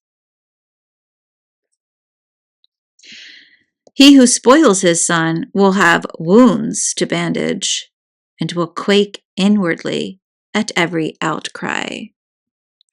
A colt untamed turns out stubborn. A son left to himself grows up unruly. Pamper your child, and he will be a terror for you. Indulge him, and he will bring you grief. Share not in his frivolity, lest you share in his sorrow, when finally your teeth are clenched in remorse. Give him not his own way in his youth, and close not your eyes to his follies. Bend him to the yoke when he is young. Thrash his sides while he is still small, lest he become stubborn, disobey you, and leave you disconsolate. Discipline your son. Make heavy his yoke, lest his folly humiliate you. Health of soul and body. Better a poor man, strong and robust, than a rich man with wasted frame. More precious than gold is health and well-being, contentment of spirit than coral. No treasure greater than a healthy body, no happiness than a joyful heart. Preferable is death to a bitter life, unending sleep to constant illness. Dainties set before one who cannot eat are like the offerings placed before a tomb. What good is an offering to an idol that can neither taste nor smell? So it is with the afflicted man who groans at the good things his eyes behold. Do not give in to sadness. Torment not yourself with brooding. Gladness of heart is the very life of man. Cheerfulness prolongs his days. Distract yourself. Renew your courage. Drive resentment far away from you. For worry has brought death to many, nor is there aught to be gained from resentment. Envy and anger shorten one's life. Worry brings on premature old age. One who is cheerful and gay while at table benefits from his food. Chapter 31. The proper attitude toward riches. Keeping watch over riches wastes the flesh, and the care of wealth drives away rest. Concern for one's livelihood banishes slumber. More than a serious illness, it disturbs repose. The rich man labors to pile up wealth, and his only rest is wanton pleasure. The poor man toils for a meager subsistence, and if ever he rests, he finds himself in want. The lover of gold will not be free from sin, for he who pursues wealth is led astray by it. Many have been ensnared by gold. Though destruction lay before their eyes, it is a stumbling block to those who are avid for it, a snare for every fool. Happy the rich man found without fault, who turns not aside after gain. Who is he that we may praise him? He of all his kindred has done wonders, for he has been tested by gold and come off safe, and this remains his glory.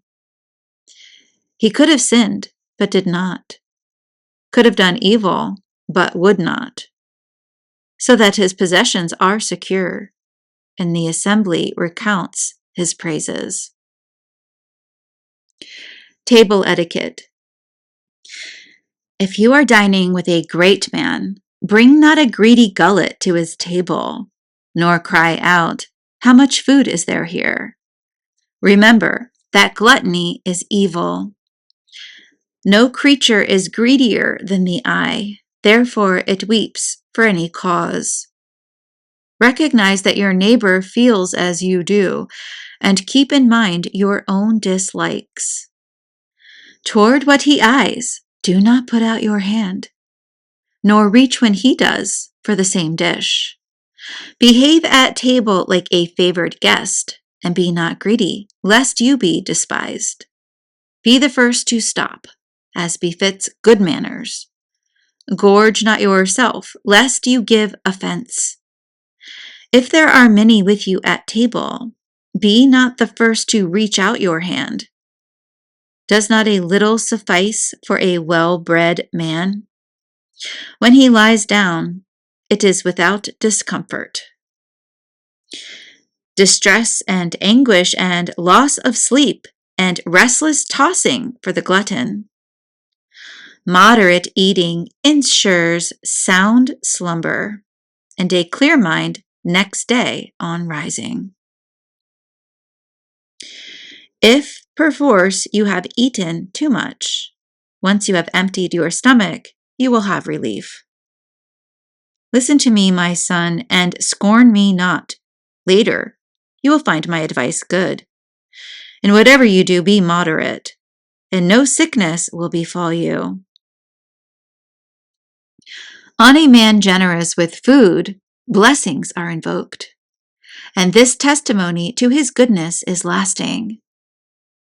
He who is miserly with food is denounced in public, and this testimony to his stinginess is lasting.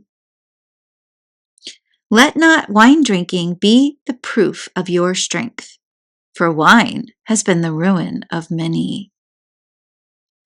As the furnace probes the work of the smith, so does wine the hearts of the insolent. Wine is very life to man, if taken in moderation. Does he really live who lacks the wine which was created for his joy?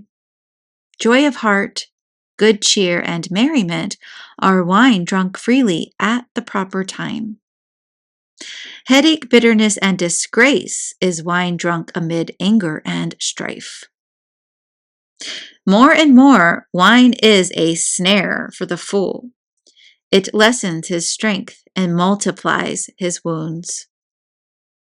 Rebuke not your neighbor when wine is served, nor put him to shame while he is merry. Use no harsh words with him, and distress him not in the presence of others. Chapter 32. If you are chosen to preside at dinner, be not puffed up, but with the guests be as one of themselves. Take care of them first, before you sit down. When you have fulfilled your duty, then take your place, to share in their joy and win praise for your hospitality. Being older, you may talk. That is only your right. But temper your wisdom, not to disturb the singing. When wine is present, do not pour out discourse, and flaunt not your wisdom at the wrong time. Like a seal of carnelian in a setting of gold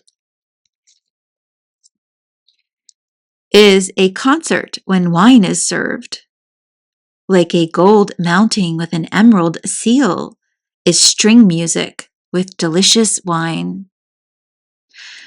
Young man, speak only when necessary, when they have asked you more than once. Be brief, but say much in those few words. Be like the wise man, taciturn. When among your elders, be not forward, and with officials, be not too insistent. Like the lightning that flashes before a storm is the esteem that shines on modesty. When it is time to leave, tarry not. Be off for home.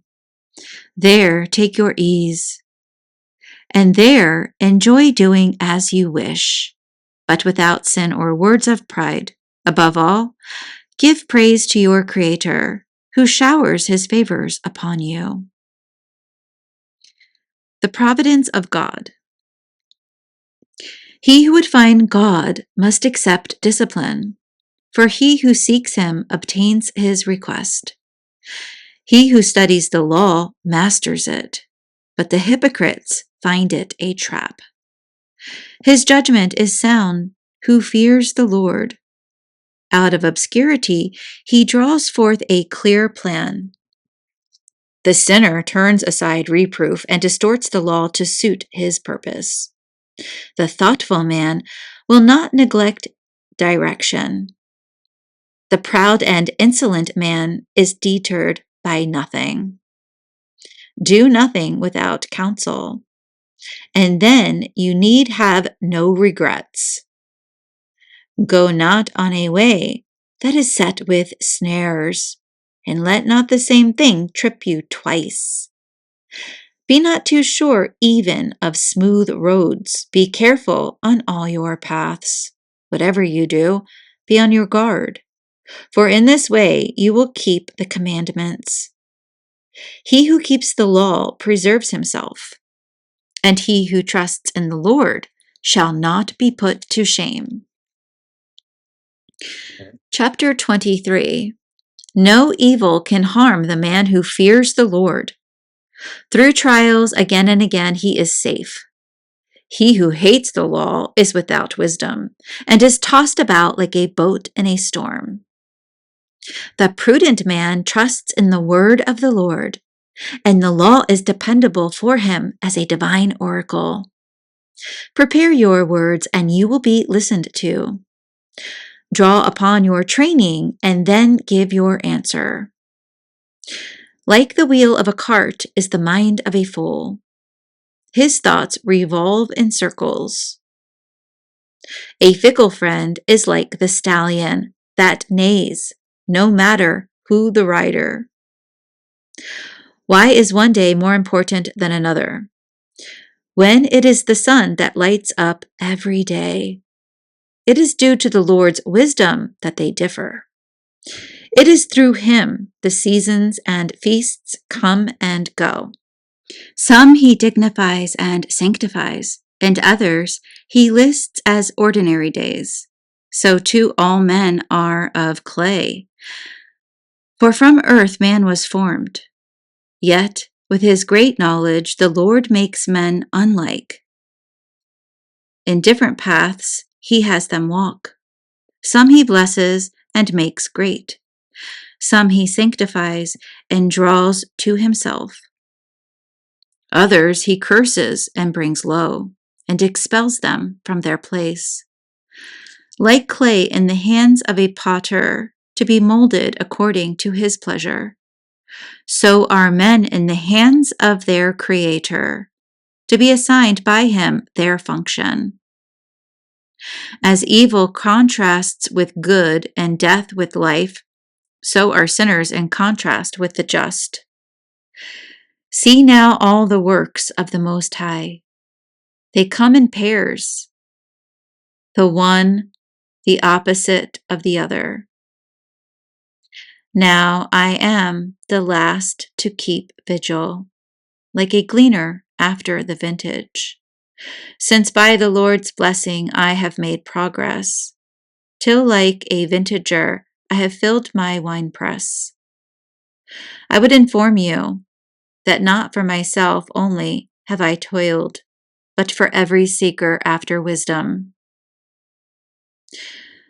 Property and servants, listen to me, O leaders of the multitude, O rulers of the assembly, give ear. Let neither son nor wife, neither brother nor friend have power over you as long as you live. While breath of life is still in you, let no man have dominion over you. Give not to another your wealth, lest you have to plead with him. Far better than your children plead with you, than that you should look to their generosity. Keep control over all your affairs. Let no one tarnish your glory. When your few days reach their limit, at the time of death, distribute your inheritance. Fodder and whip and loads for an ass, the yoke and harness and the rod of his master. Food, correction, and work for a slave, and for a wicked slave punishment in the stocks. Make a slave work, and he will look for his rest. Let his hands be idle, and he will seek to be free. Force him to work, that he may not be idle, for idleness is an apt teacher of mischief. Put him to work, for that is what befits him. If he becomes unruly, load him with chains. But never lord it over any human being, and do nothing unjust. If you have but one slave, treat him like yourself, for you have acquired him with your life's blood. If you have but one slave, deal with him as a brother, for you need him as you need your life. If you mistreat him and he runs away, in what direction will you look for him? Chapter 34. Trust in the Lord and not in dreams. Empty and false are the hopes of the senseless, and fools are borne aloft by dreams. Like a man who catches at shadows or chases the wind is the one who believes in dreams. What is seen in dreams is to reality what the reflection of a face is to the face itself. Can the unclean produce the clean? Can the liar ever speak the truth? Divination, omens, and dreams all are unreal. What you already expect, the mind depicts, unless it be a vision sent by the Most High. Fix not your heart on it, for dreams have led many astray, and those who believe in them have perished. The law is fulfilled without fail, and perfect wisdom is found in the mouth of the faithful man. A man with training gains wide knowledge. A man of experience speaks sense. One never put to the proof knows little, whereas with travel, a man adds to his resourcefulness. I have seen much in my travels, learned more than ever I could say. Often I was in danger of death, but by these attainments I was saved. Lively is the courage of those who fear the Lord, for they put their hope in their Savior. He who fears the Lord is never alarmed, never afraid, for the Lord is his hope. Happy the soul that fears the Lord. In whom does he trust? And who is his support? The eyes of the Lord are upon those who love him. He is their mighty shield and strong support, a shelter from the heat, a shade from the noonday sun, a guard against stumbling, a help against falling. He buoys up the spirit, brings a sparkle to the eyes, gives health and life and blessing. True worship of God. Tainted his gifts who offers in sacrifice ill-gotten goods. Mock presents from the lawless win not God's favor. The Most High approves not the gifts of the godless, nor for their many sacrifices does he forgive their sins. Like the man who slays a son in his father's presence is he who offers sacrifice from the possessions of the poor. The bread of charity is life itself for the needy, but he who withholds it is a man of blood. He slays his neighbor who deprives him of his living. He sheds blood who denies the laborer his wages. If one man builds up and another tears down, what do they gain but trouble? If one man prays and another curses, whose voice will the Lord hear? If a man again touches a corpse after he has bathed, what did he gain by the purification? So with a man who fasts for his sins, but then goes and commits them again. Who will hear his prayer? And what has he gained by his mortification? Chapter 35. To keep the law is a great oblation, and he who observes the commandments sacrifices a peace offering. In works of charity, one offers fine flour, and when he gives alms, he presents his sacrifice of praise. To refrain from evil pleases the Lord, and to avoid injustice is an atonement. Appear not before the Lord empty-handed, for all that you offer is in fulfillment of the precepts. The just man's offering enriches the altar, and rises as a sweet odor before the Most High.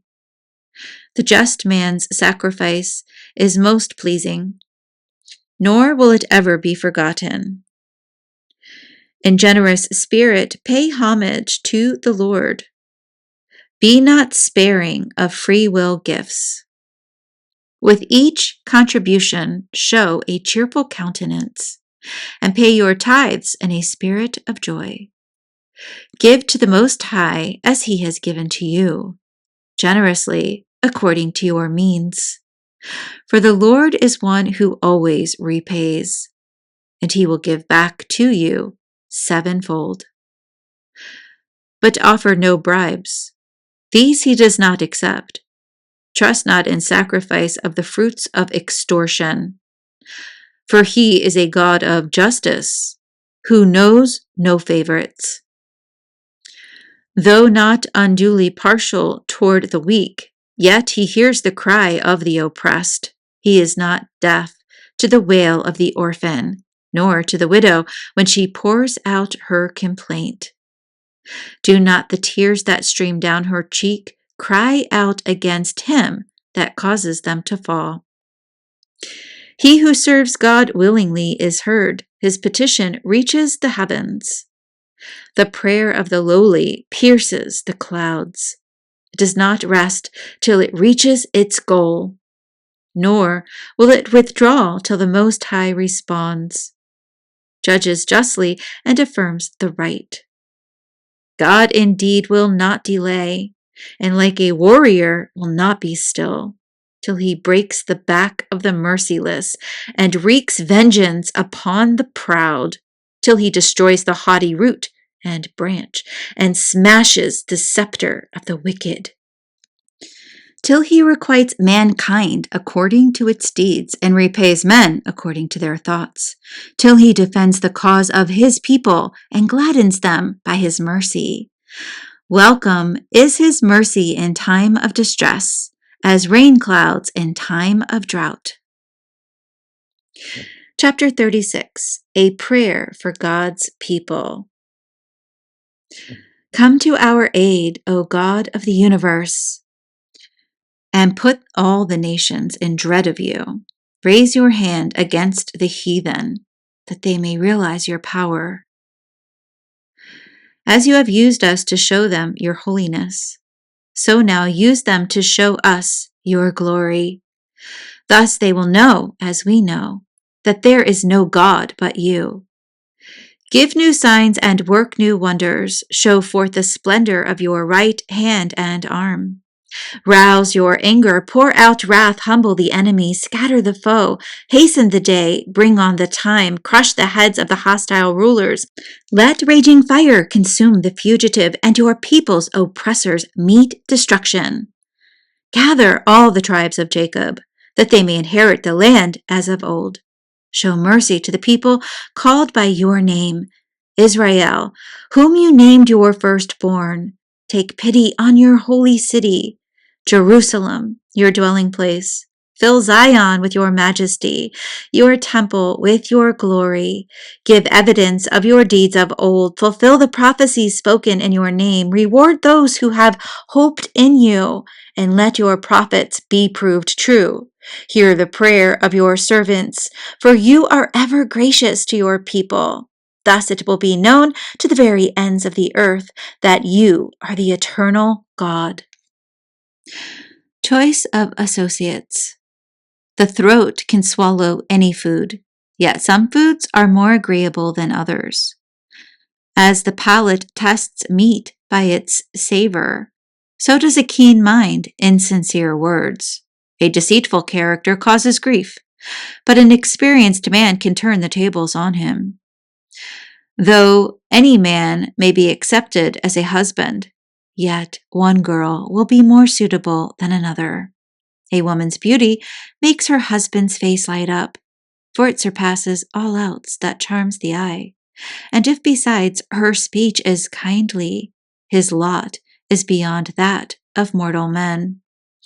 A wife is her husband's richest treasure, a helpmate, a steadying column. A vineyard with no hedge will be overrun. A man with no wife becomes a homeless wanderer. Who will trust an armed band that shifts from city to city? Or a man that has no nest, but lodges where night overtakes him? Chapter 37. Every friend declares his friendship, but there are friends who are friends in name only. It is not a sorrow unto death when your bosom companion becomes your enemy. Alas, my companion, why were you created to blanket the earth with deceit? A false friend will share your joys, but in time of trouble, he stands afar off. A true friend will fight with you against the foe. Against your enemies, he will be your shield bearer. Forget not your comrade during the battle, and neglect him not when you distribute your spoils. Every counselor points out a way, but some counsel ways of their own. Be on the alert when one proffers advice. Find out first of all what he wants, for he may be thinking of himself alone. Why should the profit fall to him? He may tell you how good your way will be, and then stand by to watch your misfortune. Seek no advice from one who regards you with hostility. From those who envy you, keep your intentions hidden. Speak not to a woman about her rival, nor to a coward about war, nor to a merchant about business, nor to a buyer about value, nor to a miser about generosity, nor to a cruel man about mercy, nor to a lazy man about work, to a seasonal laborer about the harvest, to an idle slave about a great task. Pay no attention to any advice they give. Instead, associate with a religious man, who you are sure keeps the commandments, who is like-minded with yourself, who will feel for you if you fall. Then too heed your own heart's counsel. For what have you that you can depend on more? A man's conscience can tell him his situation better than 7 watchmen in a lofty tower. Most important of all, pray to God to set your feet in the path of truth. Wisdom and temperance. A word is the source of every deed, a thought of every act. The root of all conduct is the mind. 4 branches it shoots forth: good and evil, death and life. Their absolute mistress is the tongue. A man may be wise and benefit many, yet be of no use to himself. Though a man may be wise, if his words are rejected, he will be deprived of all enjoyment. When a man is wise to his own advantage, the fruits of his knowledge are seen in his own person. When a man is wise to his people's advantage, the fruits of his knowledge are enduring. Limited are the days of one man's life, but the life of Israel is days without number. One wise for himself has full enjoyment, and all who see him praise him. One wise for his people wins a heritage of glory, and his name endures forever. My son, while you are well, govern your appetite, so that you allow it not what is bad for you. For not every food is good for every one, nor is everything suited to every taste. Be not drawn after every enjoyment. Neither become a glutton for choice foods, for sickness comes with overeating, and gluttony brings on biliousness. Through lack of self-control, many have died, but the abstemious man prolongs his life. Chapter 38. Sickness and Death. Hold the physician in honor, for he is essential to you, and God it was who established his profession. From God the doctor has his wisdom, and the king provides for his sustenance. His knowledge makes the doctor distinguished, and gives him access to those in authority. God makes the earth yield healing herbs, which the prudent man should not neglect. Was not the water sweetened by a twig, that men might learn his power? He endows men with the knowledge to glory in his mighty works, through which the doctor eases pain and the druggist prepares his medicines. Thus God's creative work continues without cease in its efficacy on the surface of the earth. My son, when you are ill, delay not, but pray to God, who will heal you. Flee wickedness. Let your hands be just. Cleanse your heart of every sin. Offer your sweet-smelling oblation and petition, a rich offering according to your means. Then give the doctor his place, lest he leave you, for you need him too. There are times that give him an advantage, and he too beseeches God, that his diagnosis may be correct and his treatment bring about a cure. He who is a sinner toward his Maker will be defiant toward the doctor. My son, shed tears for one who is dead, with wailing and bitter lament. As is only proper, prepare the body. Absent not yourself from his burial, weeping bitterly, mourning fully.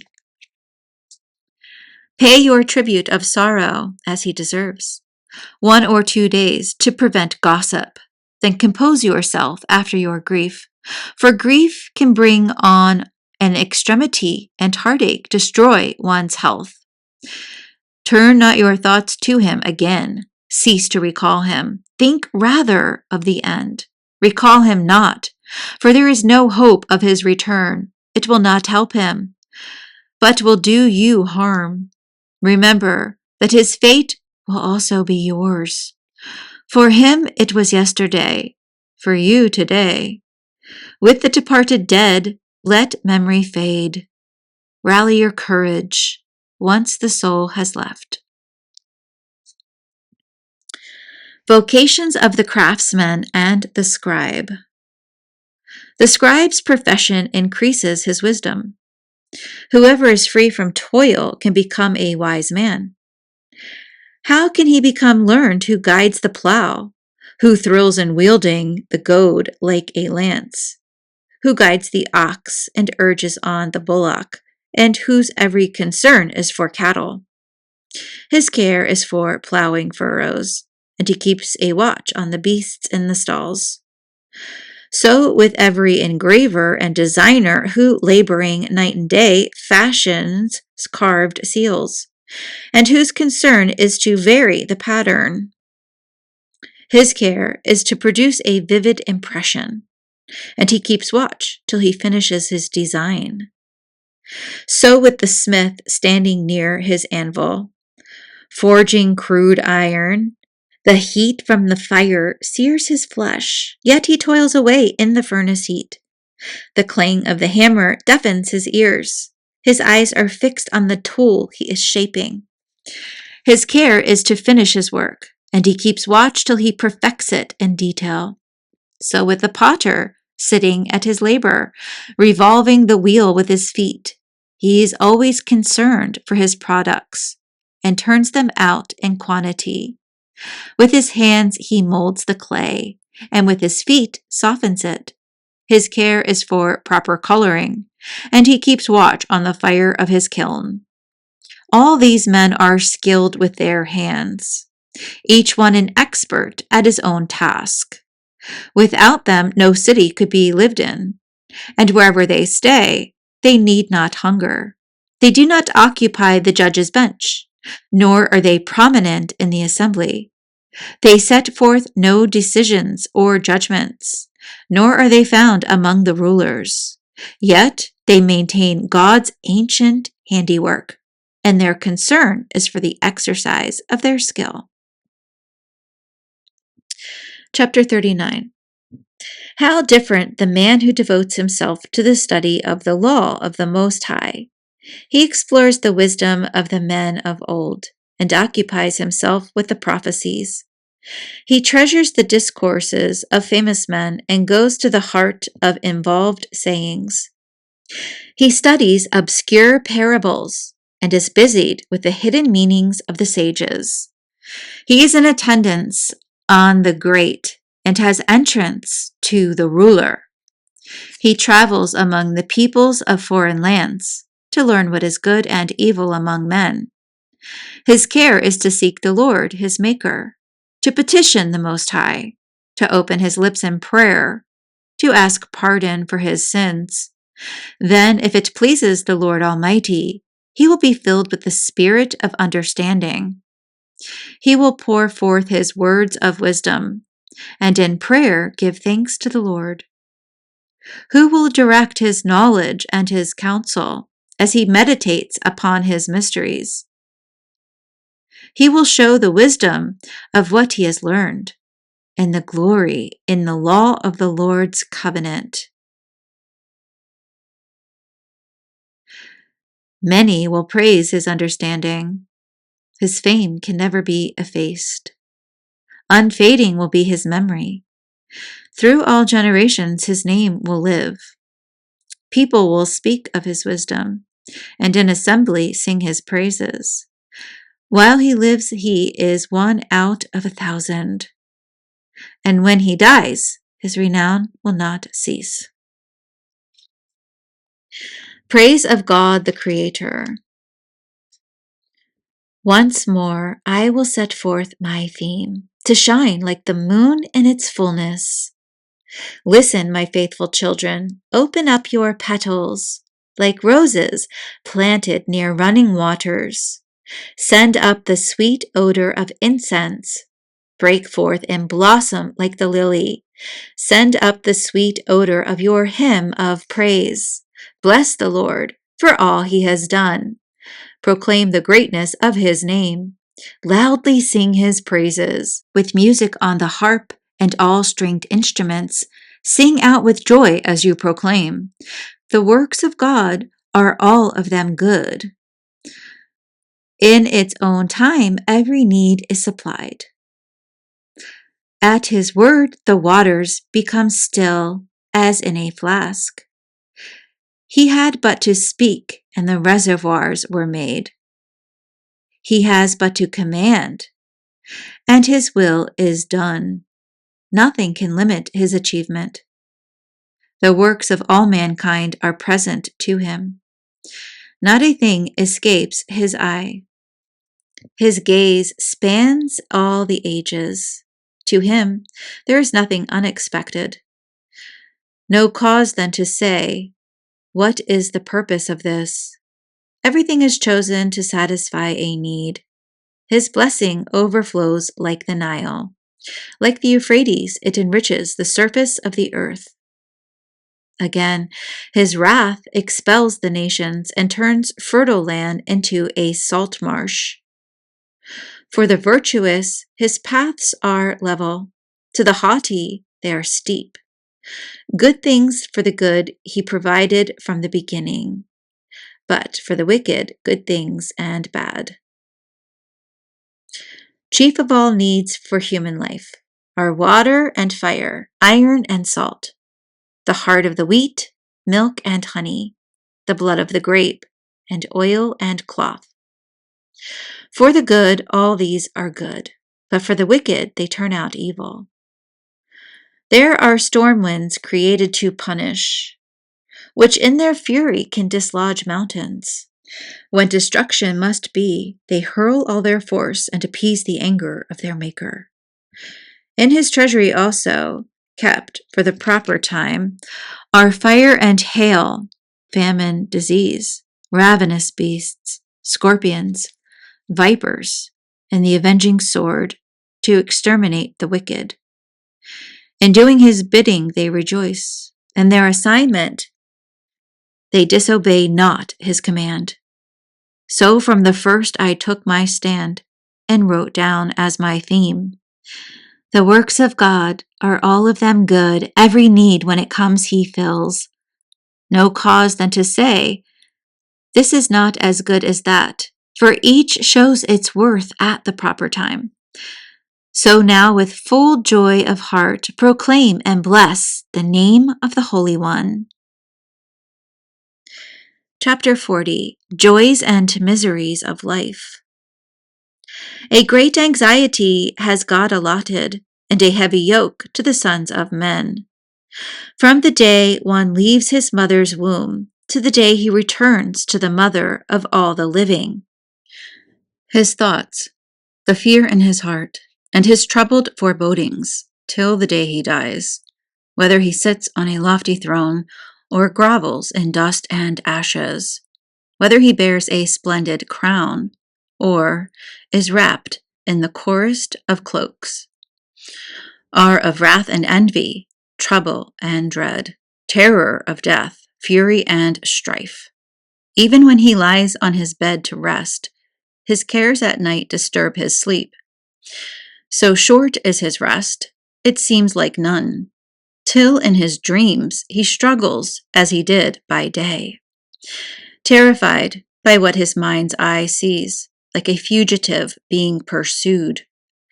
As he reaches safety, he wakes up, astonished that there was nothing to fear.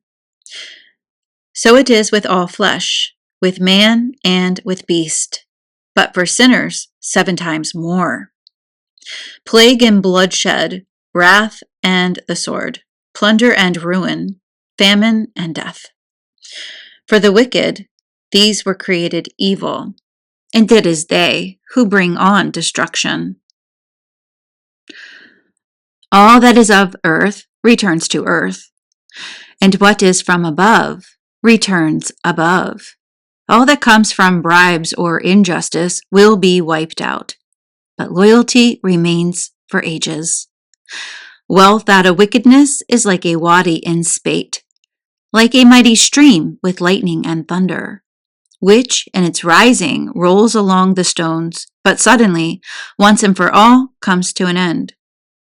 The offshoot of violence will not flourish, for the root of the godless is on sheer rock. Or they are like reeds on the riverbank, withered before all other plants. But goodness will never be cut off, and justice endures forever. Wealth or wages can make life sweet, but better than either is finding a treasure. A child or a city will preserve one's name, but better than either, attaining wisdom. Sheepfolds and orchards bring flourishing health, but better than either, a devoted wife.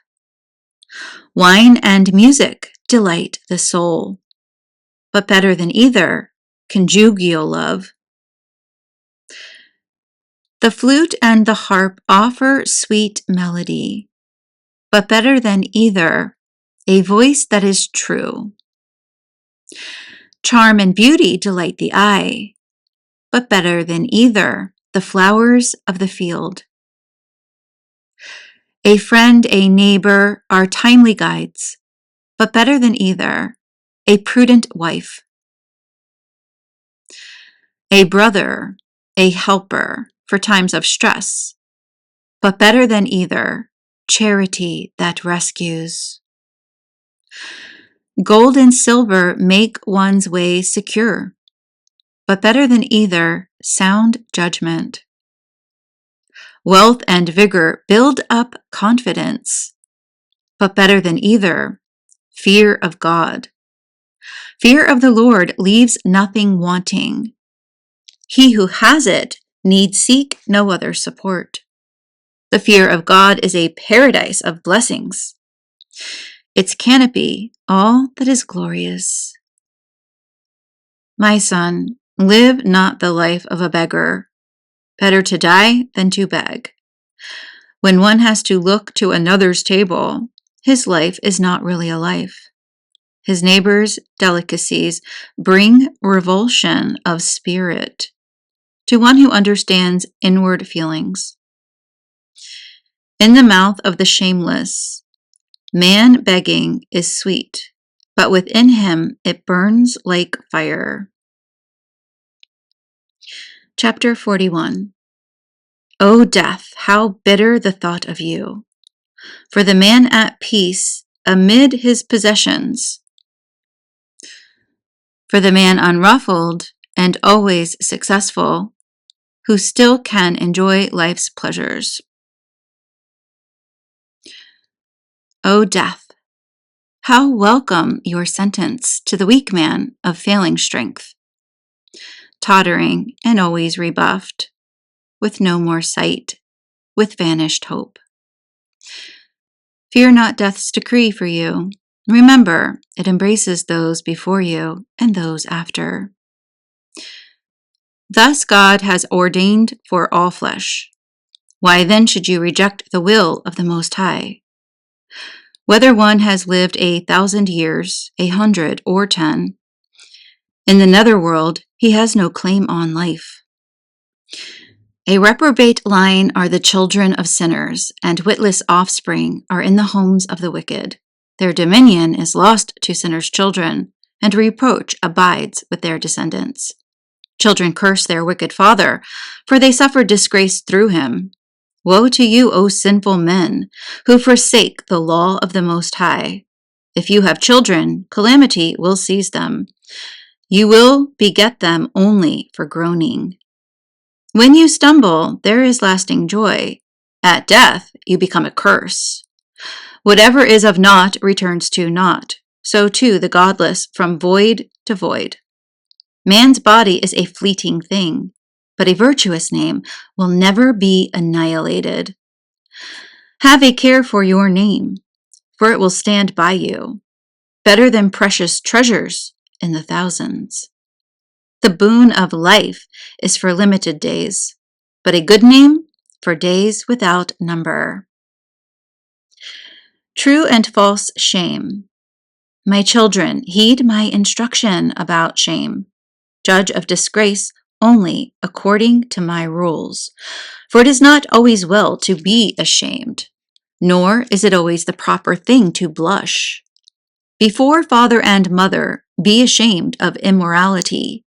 Before master and mistress, of falsehood. Before prince and ruler, of flattery.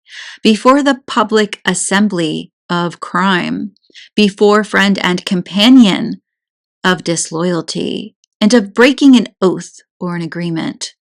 Be ashamed of theft from the people where you settle, and of stretching out your elbow when you dine, or refusing to give when asked, or defrauding another of his appointed share. Of failing to return a greeting, and of rebuffing a friend.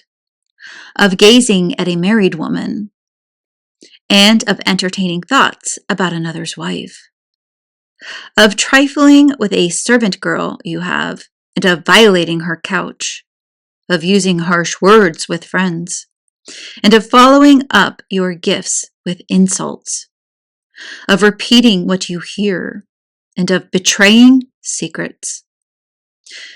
These are the times that you should rightly avoid as shameful if you would be looked upon by everyone with favor. Chapter 42. But of these things be not ashamed, lest you sin through human respect, of the law of the Most High and his precepts, or of the sentence to be passed upon the sinful, of sharing the expenses of a business or a journey, or of dividing an inheritance or property, of accuracy of scales and balances, of acquiring much or little, or of bargaining and dealing with a merchant, of constant training of children, or of beating the sides of a disloyal servant, of a seal to keep an erring wife at home, or of a lock placed where there are many hands, of numbering every deposit, or of recording all that is given or received, of chastisement of the silly and the foolish, or of the aged and infirm answering for wanton conduct. Thus you will be truly cautious and recognized by all men as discreet. A father's care for his daughter. A daughter is a treasure that keeps her father wakeful, and worry over her drives away rest, lest she pass her prime unmarried, or when she is married, lest she be disliked, while unmarried, lest she be seduced, or as a wife, lest she prove unfaithful, lest she conceive in her father's home, or be sterile in that of her husband. Keep a close watch on your daughter, lest she make you the sport of your enemies. A byword in the city, a reproach among the people, an object of derision in public gatherings. See that there is no lattice in her room, no place that overlooks the approaches to the house. Let her not parade her charms before men, or spend her time with married women. For just as moths come from garments, so harm to women comes from women. Better a man's harshness than a woman's indulgence, and a frightened daughter than any disgrace. The works of God in nature. Now will I recall God's works. What I have seen, I will describe. At God's word were his works brought into being. They do his will as he has ordained for them. As the rising sun is clear to all, so the glory of the Lord fills all his works. Yet even God's holy ones must fail in recounting the wonders of the Lord. Though God has given these, his hosts the strength to stand firm before his glory. He plumbs the depths and penetrates the heart. Their innermost being he understands. The Most High possesses all knowledge and sees from of old the things that are to come. He makes known the past and the future and reveals the deepest secrets. No understanding does he lack. No single thing escapes him. Perennial is his almighty wisdom. He is from all eternity one and the same, with nothing added, nothing taken away. No need of a counselor for him. How beautiful are all his works, even to the spark and fleeting vision. The universe lives and abides forever to meet each need. Each creature is preserved. All of them differ one from another, yet none of them has he made in vain. For each in turn as it comes is good. Can one ever see enough of their splendor? Chapter 43. The clear vault of the sky shines forth like heaven itself, a vision of glory. The orb of the sun, resplendent at its rising. What a wonderful work of the Most High. At noon it seethes the surface of the earth, and who can bear its fiery heat? Like a blazing furnace of solid metal, it sets the mountains aflame with its rays. By its fiery darts, the land is consumed. The eyes are dazzled by its light.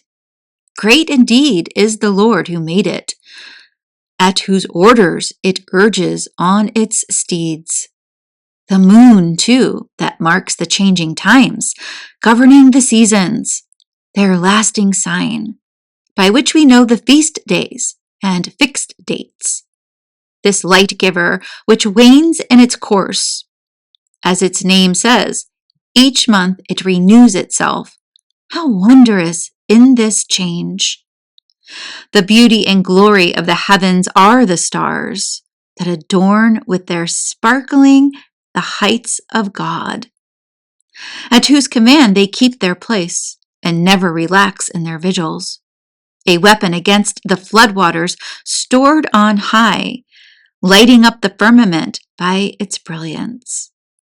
Behold the rainbow, then bless its maker, for majestic indeed is its splendor. It spans the heavens with its glory.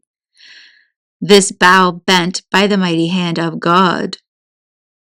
His rebuke marks out the path for the lightning and speeds the arrows of his judgment to their goal. At in the storehouse is opened, and like vultures, the clouds hurry forth. In his majesty, he gives the storm its power and breaks off the hailstones. The thunder of his voice makes the earth writhe.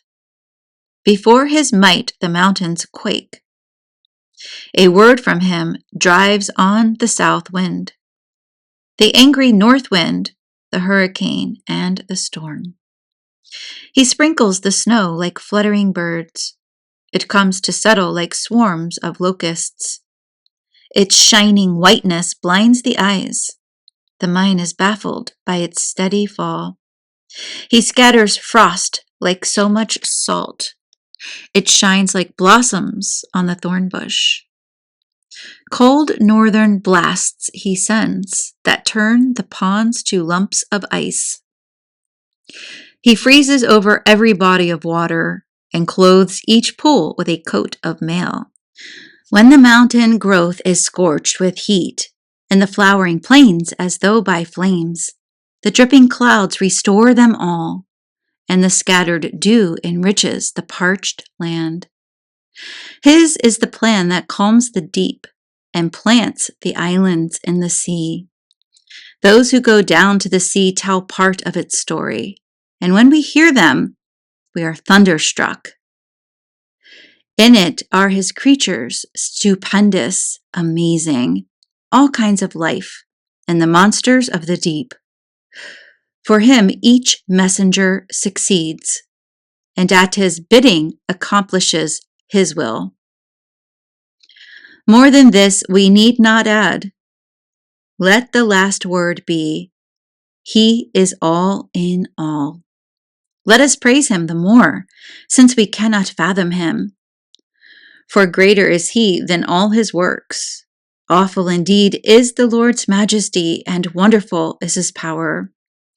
Lift up your voices to glorify the Lord. Though he is still beyond your power to praise, extol him with renewed strength, and weary not, though you cannot reach the end. For who can see him and describe him? Or who can praise him as he is? Beyond these, many things lie hid. Only a few of his works have we seen. It is the Lord who has made all things, and to those who fear him, he gives wisdom. Chapter 44, Praise of Israel's Great Ancestors. Now I will praise those godly men, our ancestors, each in his own time. The abounding glory of the Most High's portion, his own part, since the days of old, subduers of the land in kingly fashion, men of renown for their might, or counselors in their prudence, or seers of all things in prophecy, resolute princes of the folk, and governors with their staves, authors skilled in composition, and forgers of epigrams with their spikes, composers of melodious psalms, or discourses on lyric themes, stalwart men, solidly established and at peace in their own estates. All these were glorious in their time, each illustrious in his day. Some of them have left behind a name, and men recount their praiseworthy deeds.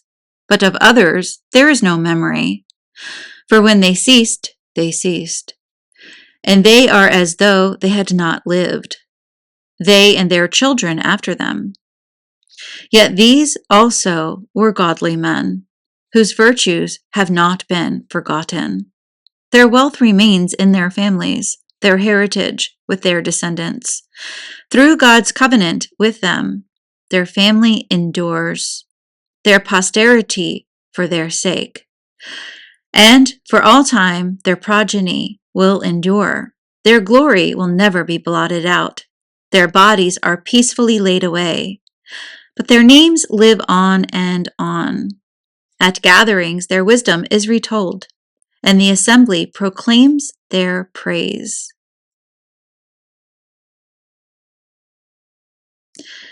The early patriarchs.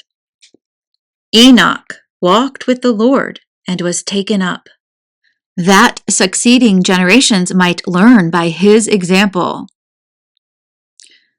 Noah, found just and perfect, renewed the race in the time of devastation. Because of his worth, there were survivors, and with a sign to him, the deluge ended. A lasting agreement was made with him, that never should all flesh be destroyed. Abraham, father of many peoples, kept his glory without stain. He observed the precepts of the Most High and entered into an agreement with him. In his own flesh, he incised the ordinance, and when tested, he was found loyal.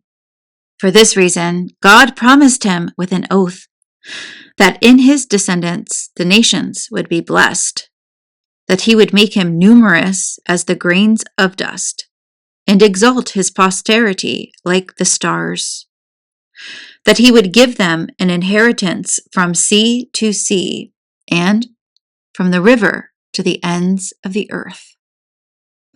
And for Isaac, he renewed the same promise, because of Abraham his father. The covenant with all his forebearers was confirmed, and the blessing rested upon the head of Jacob. God allowed him as the firstborn and gave him his inheritance. He fixed the boundaries for his tribes and their division into 12. Chapter 45. Praises of Moses, Aaron, and Phinehas. From him was to spring the man who won the favor of all. Dear to God and men, Moses, whose memory is held in benediction. God's honor devolved upon him, and the Lord strengthened him with fearful powers. God wrought swift miracles at his words, and sustained him in the king's presence. He gave him the commandments for his people, and revealed to him his glory. For his trustworthiness and meekness, God selected him from all mankind.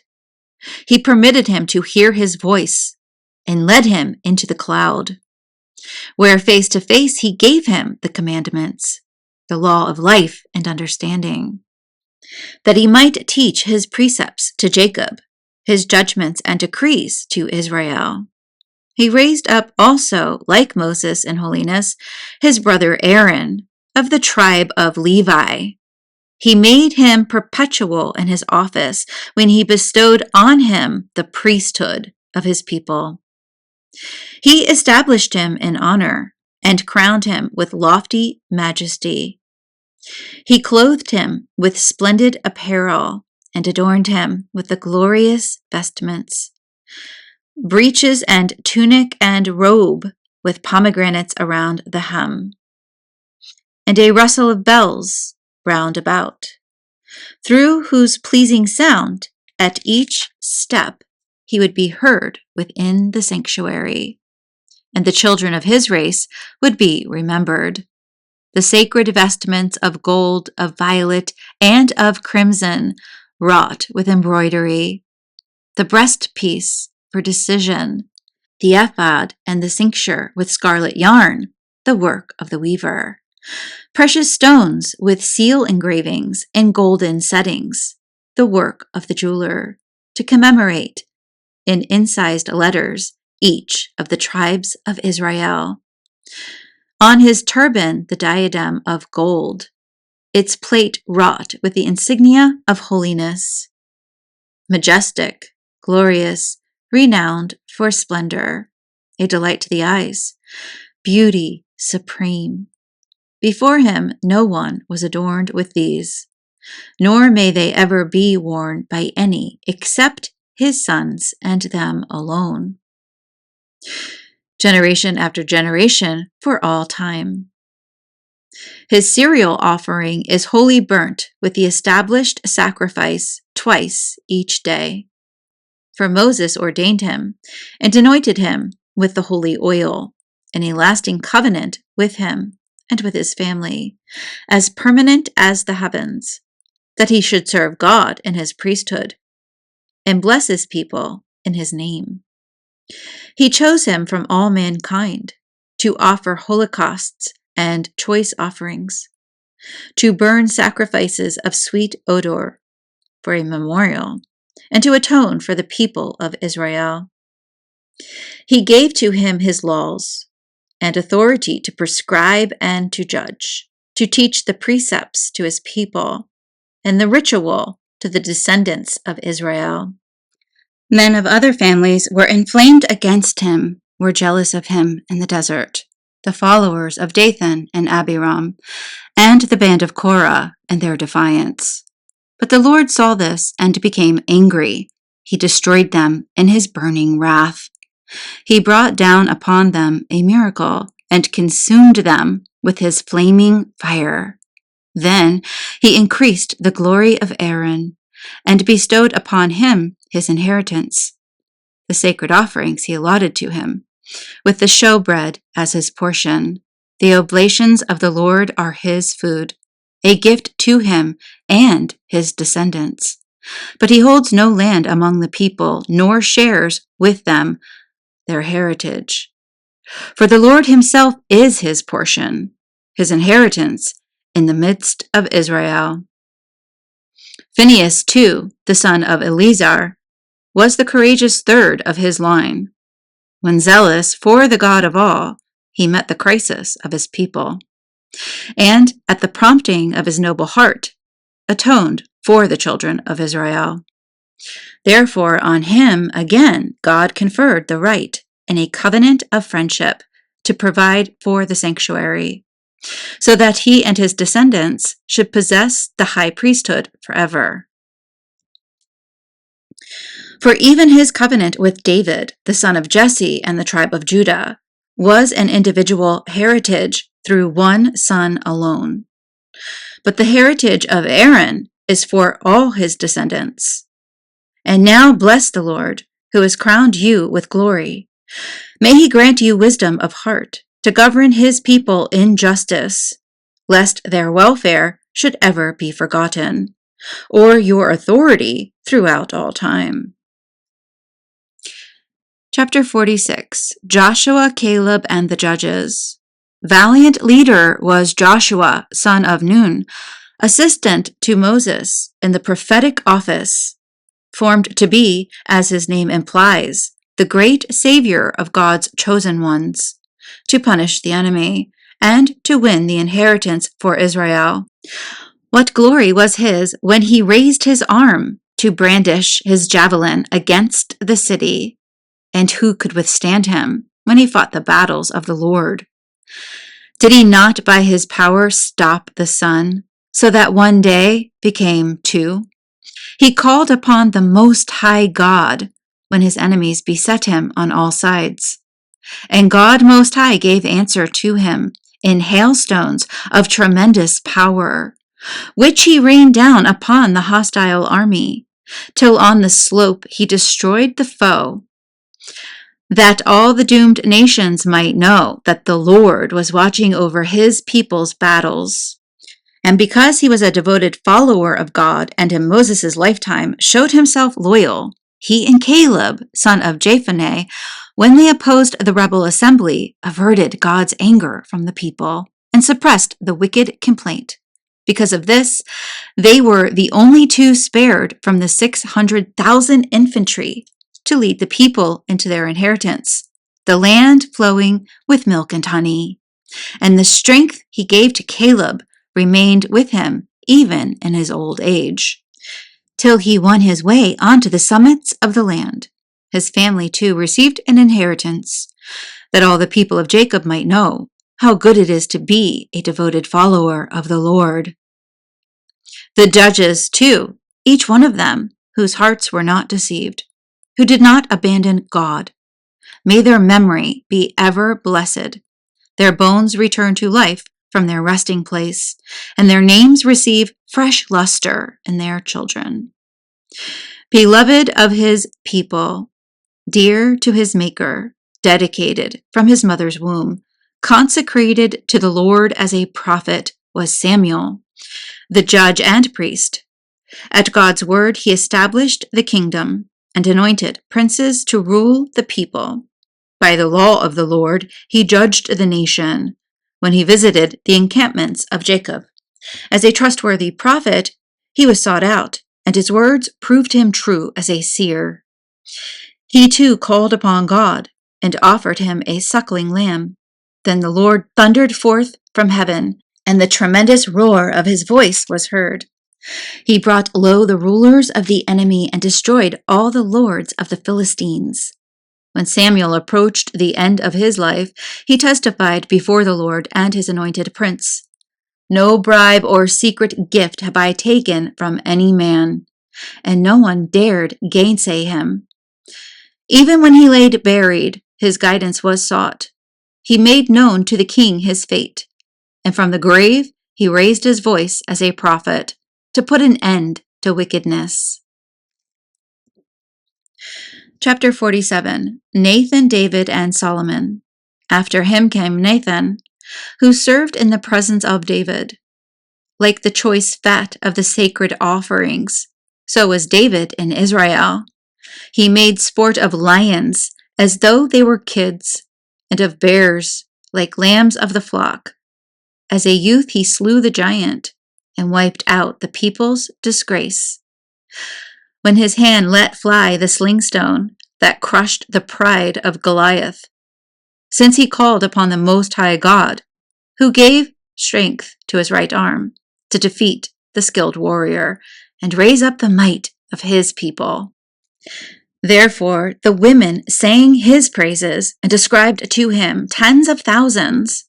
When he assumed the royal crown, he battled and subdued the enemy on every side. He destroyed the hostile Philistines and shattered their power till our own day. With every deed he offered thanks to God Most High in words of praise. With his whole being he loved his Maker, and daily had his praises sung. He added beauty to the feasts and solemnized the seasons of each year with string music before the altar, providing sweet melody for the psalms, so that when the holy name was praised before daybreak, the sanctuary would resound. The Lord forgave him his sins and exalted his strength forever. He conferred on him the rights of royalty and established his throne in Israel. Because of his merits, he had as his successor a wise son who lived in security. Solomon reigned during an era of peace, for God made tranquil all his borders. He built a house to the name of God and established a lasting sanctuary. How wise you were when you were young, overflowing with instruction, like the Nile in the flood. Your understanding covered the whole earth, and like a sea filled it with knowledge. Your fame reached distant coasts, and there peoples came to hear you, with song and story and riddle, and with your answers you astounded the nations. You were called by that glorious name which was conferred upon Israel.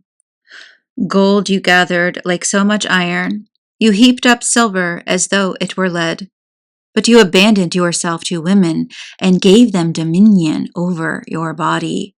You brought dishonor upon your reputation, shame upon your marriage, wrath upon your descendants, and groaning upon your domain. Thus 2 governments came into being. When in Ephraim, kingship was usurped.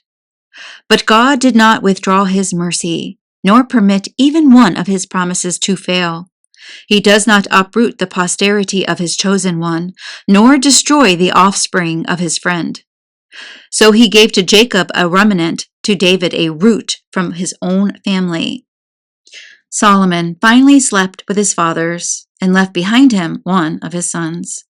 Expansive in folly, limited in sense, Rehoboam, who by his policy made the people rebel, until one arose who should not be remembered. The sinner who led Israel into sin, who brought ruin to Ephraim and caused them to be exiled from their land. Elisha and Elisha. Their sinfulness grew more and more, and they lent themselves to every evil, till like a fire there appeared the prophet, whose words were a flaming furnace. Their staff of bread he shattered. In his zeal he reduced them to straits. By God's word he shut up the heavens, and 3 times he brought down fire. How awesome are you, Elijah, whose glory is equal to yours. You brought a dead man back to life from the netherworld, by the will of the Lord. You sent kings down to destruction and nobles from their beds of sickness. You heard threats at Sinai, at Horeb avenging judgments. You anointed kings who should afflict vengeance, and a prophet as your successor. You were taken aloft in a whirlwind and a chariot with fiery horses. You were destined, it is written, in time to come to put an end to wrath before the day of the Lord, to turn back the hearts of fathers toward their sons, and to re-establish the tribes of Jacob. Blessed is he who shall have seen you before he dies. O Elijah, enveloped in the whirlwind. Then Elisha, filled with a 2-fold portion of his spirit, wrought many miracles by his mere word. During his lifetime, he feared no one, nor was any man able to intimidate his will. Nothing was beyond his power. Beneath him, flesh was brought back into life. In life, he performed wonders, and after death, marvelous deeds. Despite all this, the people did not repent, nor did they give up their sins. until they were rooted out of their land and scattered all over the earth. But Judah remained a tiny people, with its rulers from the house of David. Some of these did what was right, but others were extremely sinful. Hezekiah and Isaiah. Hezekiah fortified his city and had water brought into it. With iron tools, he cut through rock and he built reservoirs for water. During his reign, Sennacherib led an invasion and set his adjutant. He shook his fist at Zion and blasphemed God in his pride. The people's hearts melted within them. They were in anguish like that of childbirth, but they called on the Most High God and lifted up their hands to him. He heard the prayer they uttered and saved them through Isaiah. God struck the camp of the Assyrians and routed them with a plague. For Hezekiah did what was right and held fast to the paths of David, as ordered by the illustrious prophet Isaiah, who saw the truth in visions. In his lifetime, he turned back the sun and prolonged the life of the king. By his powerful spirit, he looked into the future and consoled the mourners of Zion. He foretold what should be till the end of time, hidden things yet to be fulfilled. Chapter 49, Josiah and the Prophets. The name Josiah is like blended incense, made lasting by a skilled perfumer. Precious is his memory, like honey to the taste, like music at a banquet. For he grieved over our betrayals and destroyed the abominable idols. He turned to God with his whole heart. And though times were evil, he practiced virtue. Except for David, Hezekiah, and Josiah, they were all wicked. They abandoned the law of the Most High. These kings of Judah right to the very end. So he gave over their power to others, their glory to a foolish foreign nation, who burned the holy city and left its streets desolate, as Jeremiah had foretold. For they had treated him badly, who even in the womb had been made a prophet, to root out, pull down, and destroy, and then to build and to plant. Ezekiel beheld the vision and described the different creatures of the chariot. He also referred to Job, who always persevered in the right path. Then to the 12 prophets. May their bones return to life from their resting place. Gave new strength to Jacob and saved him by their faith and hope. The heroes after the exile. How can we fittingly praise Zerubbabel, who was like a signet ring on God's right hand, and Jeshua, Josedak's son? In their time, they built the house of God. They erected the holy temple, destined for everlasting glory. Extolled be the memory of Nehemiah. He rebuilt our ruined walls, restored our shattered defenses, and set up gates and bars. The earliest patriarchs. Few on earth have been made the equal of Enoch, for he was taken up bodily. Was ever a man born like Joseph? Even his dead body was provided for. Glorious too were Shem and Seth and Enos. But beyond that of any living being was the splendor of Adam. Chapter 50. Simon, son of Jochanan. The greatest among his brethren, the glory of his people, was Simon, the priest, son of Jochanan, in whose time the house of God was renovated, in whose days the temple was reinforced. In his time also the wall was built, with powerful turrets for the temple precincts. In his time the reservoir was dug, the pool with a vastness like the seas. He protected his people against brigands and strengthened his city against the enemy.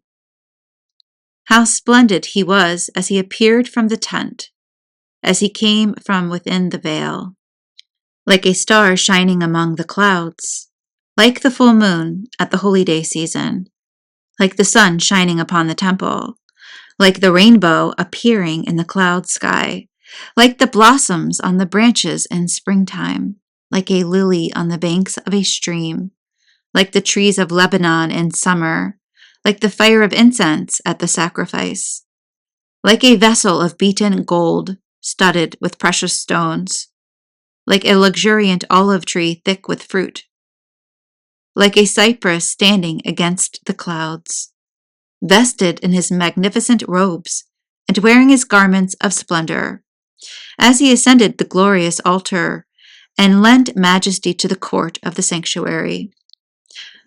When he received the sundry victims from the priests, while he stood before the sacrificial wood, his brethren ringed about him like a garland, like a stand of cedars on Lebanon.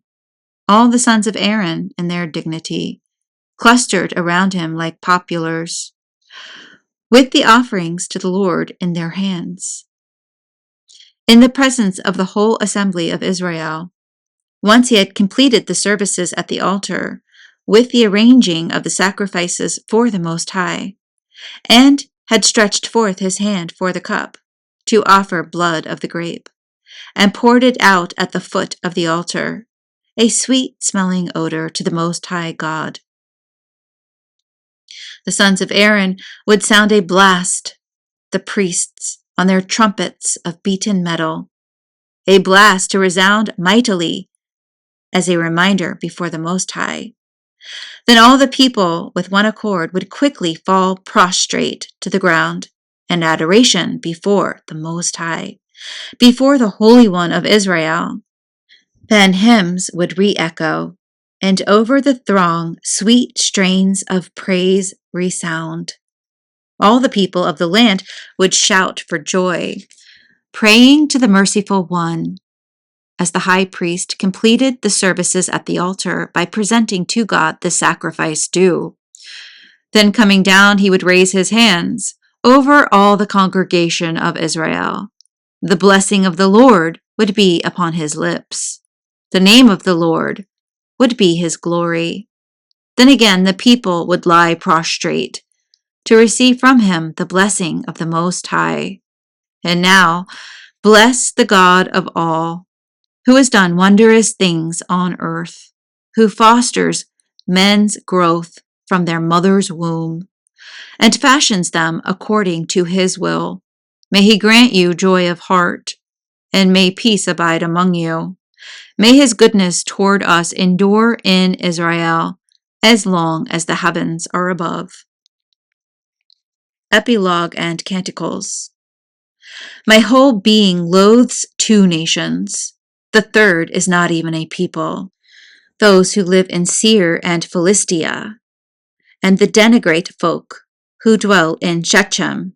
Wise instruction, appropriate proverbs, I have written in this book.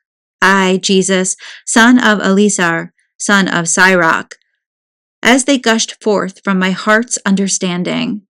Happy the man who meditates upon these things. Wise the man who takes them to heart. If he puts them into practice, he can cope with anything. For the fear of the Lord is his lamp. Chapter 51. I gave you thanks, O God of my Father. I praise you, O God, my Savior. I will make known your name, refuge of my life. You have been my helper against my adversaries. You have saved me from death and kept back my body from the pit, from the clutches of the netherworld. You have snatched my feet.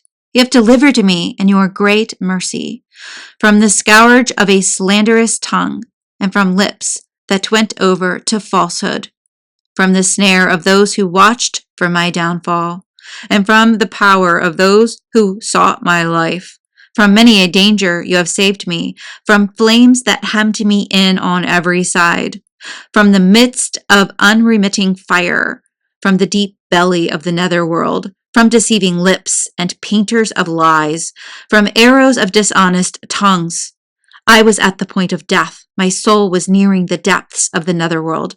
I turned every way, but there was no one to help me. I looked for one to sustain me, but could find no one. But then I remembered the mercies of the Lord, his kindness through ages past. For he saves those who take refuge in him and rescues them from every evil. So I raised my voice. From the very earth, from the gates of the netherworld, my cry, I called out, O Lord, you are my Father. You are my champion and my Savior.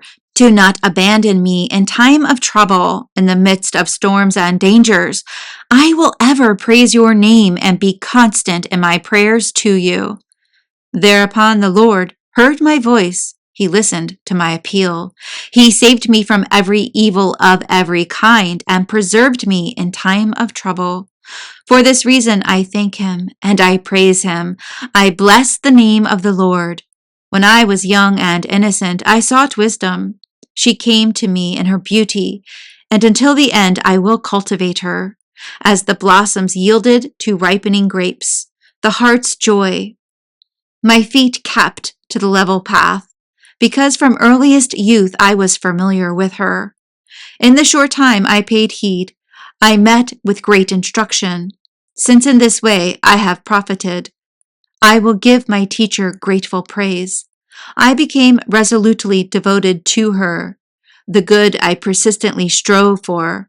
I burned with desire for her, never turning back. I became preoccupied with her, never weary of extolling her.